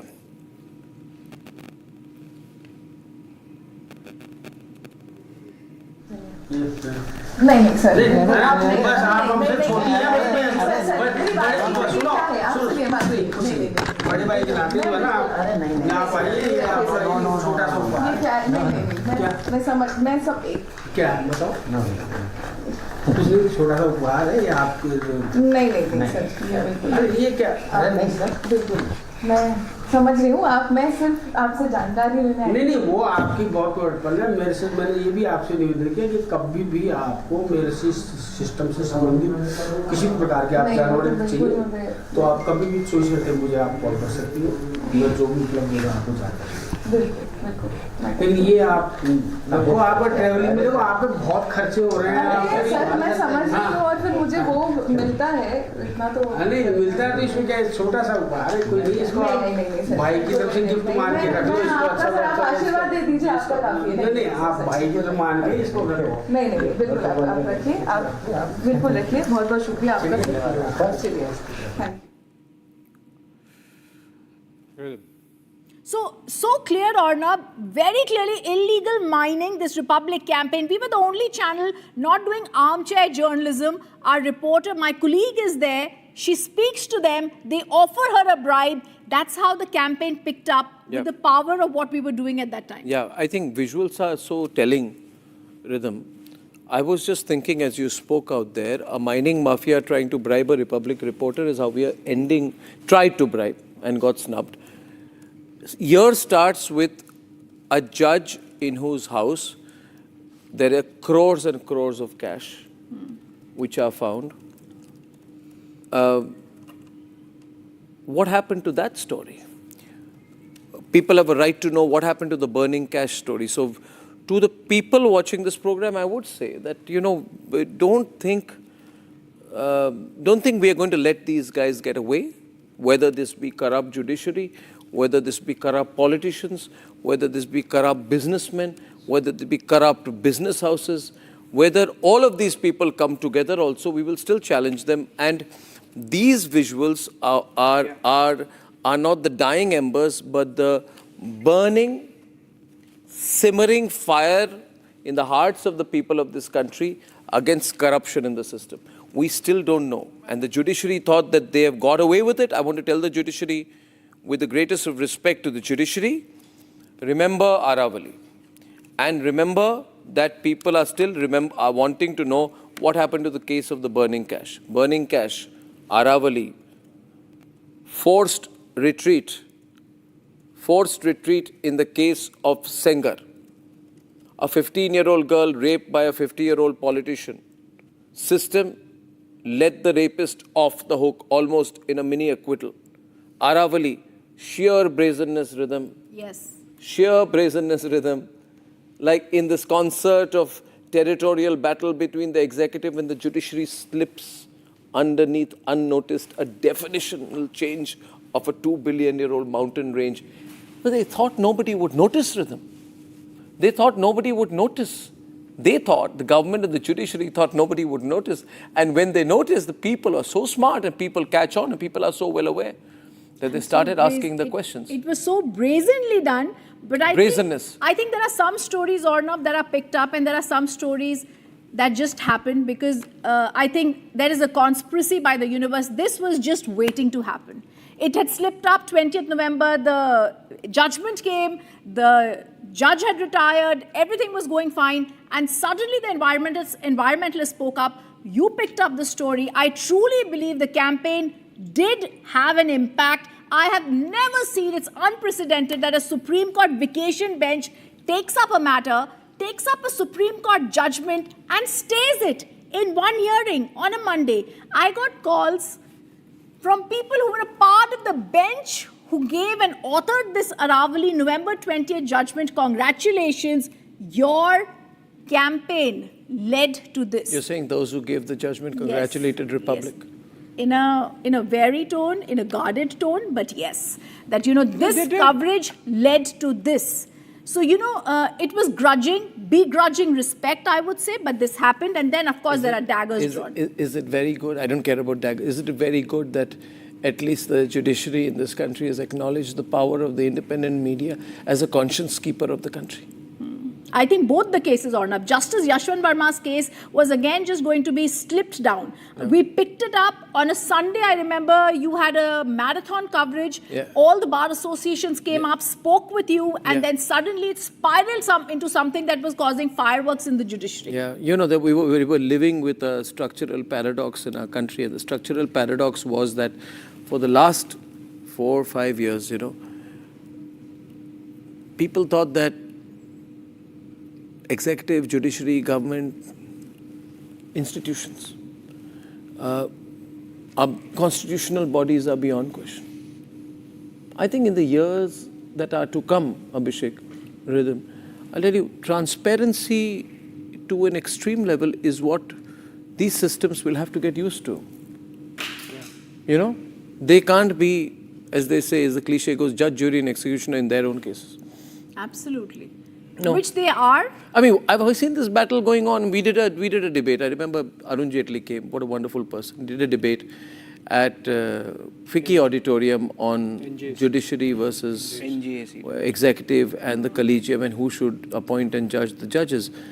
But it was a great debate. I mean, Soli Sorabji was there and Arun Jaitley was there. But after all these years, I look back and I say that in all these debates, isn't there an assumption that all the power structures are answerable only to the judiciary and the executive, that nobody else almost exists? The media is nowhere, and everybody else can be put in an echo chamber. I think what has happened in 2025 is very important. Believe me, it will lead up to 2020. There is a feeling this year that the people are going to question things. We are only reflecting that sentiment from Air India, Tata Group, responsibility, corporate houses, Indigo, Aravali, Sengar, AQI. I think that people feel they need a greater voice now in the way things happen. So I just wanted to place it in context. I always look at things a bit theoretically, but I look at it like that. But wow, Aravali, big one this year, right? Absolutely. In fact, we want to run some clips, Yes, we just want to run a clip of the shift in the entire Aravali focus when Arnab spoke to the person who authored the judgment, Justice B.R. Kavai. And I must say here, before we run the interview, that I must thank Rhythm for playing a tremendous role in getting the interview and making it happen, and for the grace of allowing me to do the interview. Thank you. Thank you. Ladies and gentlemen, it is my attempt always to go to the nub of the issue. Joining us is Justice B.R. Gavai, former Chief Justice of India and the author of this judgment on the Aravalis, which is being debated all over the country. Justice Gavai, I hope you will go through my questions and give me appropriate replies, because fundamentally, and I would like to begin by saying this, Justice Gavai, that I have a fundamental disagreement with your judgment, which as a citizen of India, I'm entitled to have. The Aravalis stood for 2 billion years. The judgment that has redefined them was delivered 3 days before your retirement. What was the hurry, Justice Gavai? The judgment was delivered on 20th November and you retired on 23rd November. What was the tearing hurry? See, I have been monitoring this issue for more than 3 years. If you go through the judgment, we had raised, firstly, see, judges are not supposed to justify their judgment, but since this is an important issue and there's a misconception about the judgment, I agreed to speak to you. If you go through the judgment entirely, the difficulty is that the persons speak about the judgment without even reading them in the entirety. So if you go through the entire judgment, I had given the entire narration as to how the matter arose. There was some issue with regard to the difference adopted by the various states with regard to definition of Aravali hills and Aravali ranges. So in order to settle those matters, we heard the matter on number of occasions.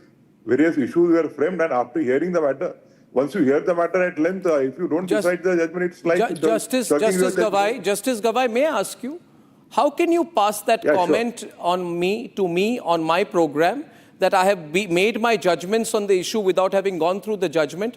I would politely, completely disagree with this presumption of yours and remind you that I have seen your judgment in entirety. In fact, no, I don't think you can pass a judgment like that, pass a comment like that on my observations, sir. I take offense to that. Having said that. What I've seen on your program is that it is being projected as if we have given a complete license for mining in the Aravali Hill, but that's not correct. If you go through the judgment, we have in fact imposed certain more restrictions on mining in the Aravali Hills and ranges. Guys, come on, get involved. Where did Abhishek just... Abhishek has disappeared. While he's gone, I just wanted to make a small point that we are the only team, in fact, Arnab, that many years back when we launched Republic, one of our stories was a sting inside a court. Because we were on the point of judiciary, I wanted to mention that.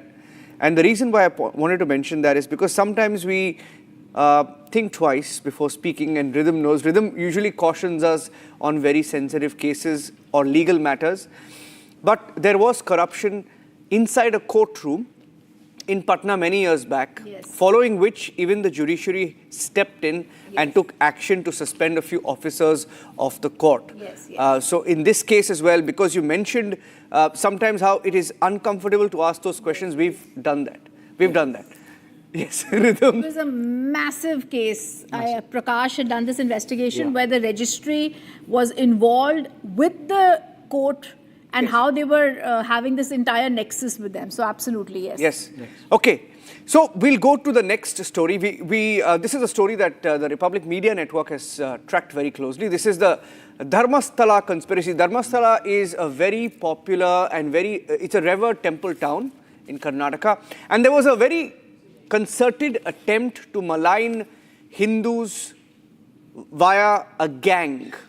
There was a masked man, and there was a narrative to show Dharmastala as a place where a conspiracy was being hatched by trustees and by Hindu groups, etc. But it did not last. It was the Republic Media Network which lifted the mask, exposing the lies. This is the year when we exposed the anti-Hindu gang in Dharmastala. This is how we covered it.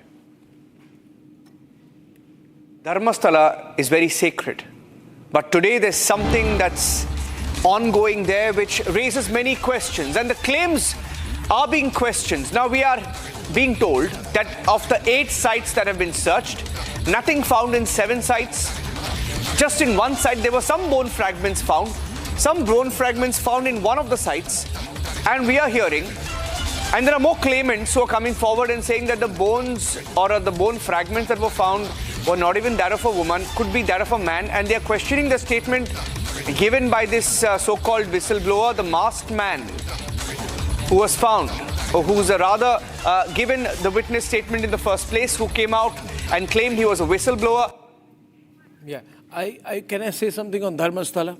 I think the media was part of the conspiracy. You think so, Neeraj? 100%. The media, did the media take money? Did the certain section of the extreme left liberal Maoist media? Yes. Did the Maoist media take money? They did. Did the Maoist YouTubers take money? Yes. Did the Maoist YouTubers, the Maoist media, the Maoist websites take money in cash, or did they take money in kind? Otherwise, this stupid story, this cock and bull story, this mad story, this insane piece of fiction which was carried by people who claim to launder the news, right? Minute by minute. All these launderers of the news who do this minute by minute must be investigated, because it's the stupidest story of the year. I would say is the biggest damn hoax of the year. I have a question, Niranjan. I mean, why was this masked man being allowed to have the mask? A masked man, the stupid launderers of media who minute the news say there is a masked man, and there is a masked man who has a skull in his hand. You know, I'm sorry to be impolite about it, but in India, skulls are there in many people's hands. This is not questioning him. And the masked man says that I have a skull in my hand, and I think people have been raped and people have been murdered, and if you help me, I will take you to it. The stupid media, the Maoist YouTubers, then go with the masked man and take the whole government machinery with them. And for a month, 20 sites also. For a damn month, between July and August, all these Al Jazeera types, they all go crazy. Articles, Hindu temple, center of rape and murder. And there was a Waqf-like movement being done on it. I call these people the Maoist Waqf mobilizers of the digital medium. These are people who would say, let's create some craziness, right? Let's create some situation. Let's bring a masked man. Let's bring a skull. It's like almost as if it's a clickbaitish content creator has made the news. And the government was protecting the guy. Well, they were not doing anything. Yes. A masked former sanitation worker takes a skull in his hand, wears a mask, and takes the whole system in Karnataka for a ride. And then the media went into hiding. And I want to tell the media which went into hiding, the launderers of news who do it minute by minute, that they must not do this kind of stupidity ever again. Listen to me. I'm telling you guys, don't do this kind of bad thing again. You may have any motivation, but if you want to write fiction, then go to the people who wrote the script for Dhurandhar. Maybe they will give you a job. But this stupidity, this attempt to hurt Hindu sentiment, I compliment Republic Kannada for fighting them back and exposing them hollow. Yeah, it always takes a republic to break a conspiracy like this. And I wonder why no other media network even tries doing that. Finally, moving on to another moment. Tahabur Rana extradited this year. Not many who were extradited to India, Rhythm, facing the last mile of the law. But yes, Tahabur Rana has been brought back. Yes, he's been brought back. We keep hearing about what's happening in the cases in the court, as well as the NIA Shavan that's investigating the matter, Niranjan. For years, his extradition was wanted. India did not just fight back, but we fought in international courts, which is in the United States. In all three courts, we won in every court. The government was clear. But when I spoke to the lawyers who were in the United States, they were very clear. This was diplomatically also pushed. And that's why in the last kick, we got this done. And Tahabur Rana, one of the core conspirators of the deadly 26/11 attack, is back in India. We stay with those visuals on that night. And I would like to tell our viewers, we were the only channel that night. Shavan and I were there non-stop through the night. Abhishek was there till 3 a.m., the only channel to be there the entire night, because we were not just giving the news that day. We believed that India's deadliest terror attack needed to face justice. Oh, we were in the newsroom. I remember the newsroom, Rhythm. I mean, I remember the PCR. All of us went into the production control room, And there was so much noise and there was so much excitement. Energy. And there was so much energy. I think it was 1 o'clock in the morning or 12:30 in the morning, and I think it was magical because it gave us hope that these rascals will be brought back. But many rascals are still out there, Arnab. Pardon me? They're mocking us. Many rascals are still out there. No, they are there and they are mocking us. But the fact is, I was just talking about the newsroom environment, and I want to talk about that because eternal vigilance is what is required in a democracy. And we were so happy about Tahabur Rana. It was also a reminder that these people out there, we would want Tahabur Rana back, we would want David Coleman Headley back, we would want Lalit Modi back, we'd want that other fellow, what's his name? Vijay Mallya. Yeah, Who called rhythm impolite. Yeah, we would like Vijay You're Mallya rather back. impolite. We would get Mehul Choksi back. I think some of it may happen this year. Yeah. Niranjan, by the way, they are. You want to run they're mocking clip. When they're drunk. Yes. But when the effect of alcohol goes down, they're scared. Play with those visuals also. Let's because this is him in the Patiala court. This is full him frame. from outside the NIA when from the outside. Yes, Shavan, go ahead. Well, in fact, this was the picture that was the moment he landed in New Delhi. This was the very moment when he was taken out from the jail in the United States of America in the custody of the FBI. In fact, these were the first set of images that we received roughly after 1 o'clock in the morning, the moment he landed thereafter. Now, of course... And Shavan, we also spoke to the lawyer who was there. He said that he never spoke with Tahabur, but he had actually sat eye to eye against David Coleman Headley in Chicago. And he said, I shook at the way he was radicalized. Dhyan Krishnan, senior advocate, he gave an interview to us after this. He's the person who's leading India's charge along with Tushar Mehta, the Solicitor General, who's going to ensure that we get maximum details out about Pakistan's role in 2611 from Tahabur, even though Tahabur is trying to come up with difficult petitions in the court. But this was a reminder of what India can do when we put our might to it. Yeah. Can we run that clip? Yes. Run the clip here. Over to you, Abhishek. All right, these are first pictures of Tahabur Rana, that man in brown, top to bottom with beard, looking the other side with white hair. Beard. We're seeing a white beard. Yes, that's Tahabur Rana, yeah, with that's balding white hair on his head.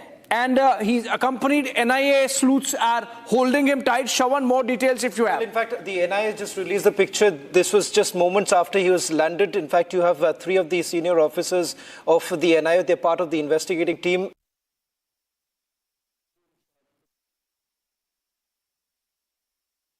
These are all the moments. We've been reliving some moments. Can I request, please, at this very point of time, can we please...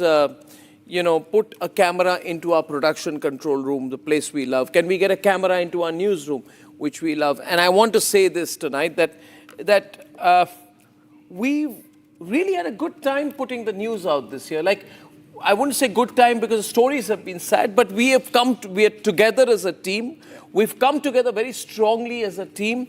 And I think I want to say one thing to you guys, that you guys are absolutely wonderful. You're great people.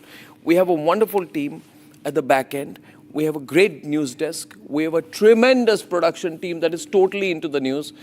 And I think what makes Republic tick, you can all talk about it one by. I think what makes Republic tick is the fact that the excitement of breaking a story, of excitement of knowing we are doing the right thing. I mean, this is a year we've taken on everyone, guys. We've taken on the judiciary. I'm saying it clearly, right? You may or may not like it. We appear to be taking on the executive. Appear to be. Oh, yeah. Appear to be. Yes. We appear to be taking on the legislature because Parliament failed us once again with rather fruitless sessions in Parliament. We are taking on the corporates where, we've taken on the biggest corporates in this country. And there is nobody who can say that you have stepped back this year. And I think this is a great service that we've done to the people of this country and a great opportunity the people have given to us to share things. You feel as excited as you did 10 years back, Abhishek, when you walk into the newsroom? Absolutely. How do you guys feel about it? Right? News for us is a lived reality. I mean, from morning to evening, when we wake up to the time we go to bed, and I think applies to everyone here. We live news. It's the way we consume news is different than the news consumer in the sense that when we look at an event, a news event, we are thinking in terms of how to take it to the masses, to the people, to but our not viewers, without to our empathy. audiences. Not without empathy. Absolutely. In a manner that puts nation first. Yeah. And that's something I think everyone should speak on. The whole idea of being in this, and I believe, Arnab, you would allow me to say this is news business because you have to run it as a business. Then only you're successful. The whole idea of being in the business of news is that you have that torchlight in your hand, that searchlight in your hand. And as they say in the legalese rhythm, sunlight is the best disinfectant. And I think that role that we have played, particularly towards the last month, but generally through the entire year. There would be so many unsung heroes, unsung stories, but every day they contributed to the news cycle in a manner that we are better as journalists and the viewers are better informed as citizens of the country. Take it around. Yeah, Rizab. I think there was a judgment, the Keshavananda Bharati judgment, that spoke about how we spoke about the pillar of the press and spoke about freedom and how it was a beacon of light. I think today when we're doing such journalism, Republic is standing out like a beacon of light for the public, for the people to get hope from. Yeah, superb. Yeah. Aishwarya? For me, see, stories have been done, but did I just hear you calling us hardworking? No, did I just hear that one? This guy's going to change. No. He's never come on time. I always. Niranjan just quoted on the biggest story of the year. I was prior to everyone else on this table. Aishwarya. So let me tell you, it's on the record. On the biggest story of the year, I was prior to everyone. Excellent. Aishwarya, you get a gold medal for that. For a change. The guy, once in a while. We forgive him everything because he's good at heart. So we let him get away with everything. But yeah, thank you for that. You did call us hardworking. Thank you. Thank you very much. You've done so well. I just wanted to stress on it. Yeah, fantastic. We'll have the prize distribution ceremony after this. Shawan and Shawan, this year's been great for you as well, right? Well, for me, I think so. I'll take the opportunity for also talking about those who are not on camera right now, especially the desk here, and of course, our reporters who are on the ground getting us the most. And as you've been saying that it's not about business of journalism. What gives us immense pride is going back to the way we started Republic Media Network. I remember the fact that as part of the SIT team, our job was always to uncover something more than usual. I still remember we always had a suitcase packed, or to the most, what used to be innocuous, we were like, okay, now go hit that, find something more. So I think it's 2026, along with nation first, citizen first. Absolutely. I just want to end by saying one thing, Arnab. That you look across newsrooms in India today, there are very few, but you look across all of them and you won't find one constant. But around this table, 6 of us, I think there is a reason why we say this is India's strongest editorial team, because none of the loyalties have shifted.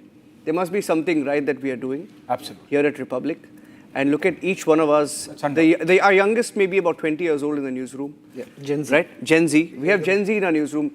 And all of them are so excited. And they're all here because they madly love the news. With a few more years, you'll have alpha. That is it. Arnab, on a lighter note, do you sleep with your phone on silent, on loud, or on vibrating?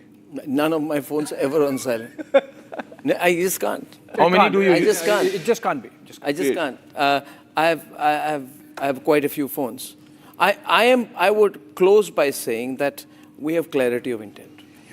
We know why we are doing this.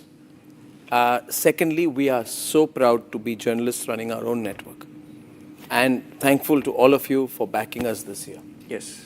2026, here we come. As they say in Republic, the game has just begun. And I want to show our production control room. Can I show the crowded PCR out there? Take the camera along. Make it full frame, guys. At least when you're showing yourselves, show the PCR. This is the production control room, ladies and gentlemen. And behind that is the wave, guys. Wave for the cameras. We are turning the gaze back, the PCR, and then we turn the gaze. Wave at everyone, guys. Yeah, that's it. And this is going to be. This has been a great year. It's going to be greater in the future. This is one of the PCRs of the Republic News Network office complex. One day we hope to welcome you here. Thank you very much. Happy New Year, everyone. let's bring in 2026 with all the energy we've got. We'll see you soon. See you in the new year.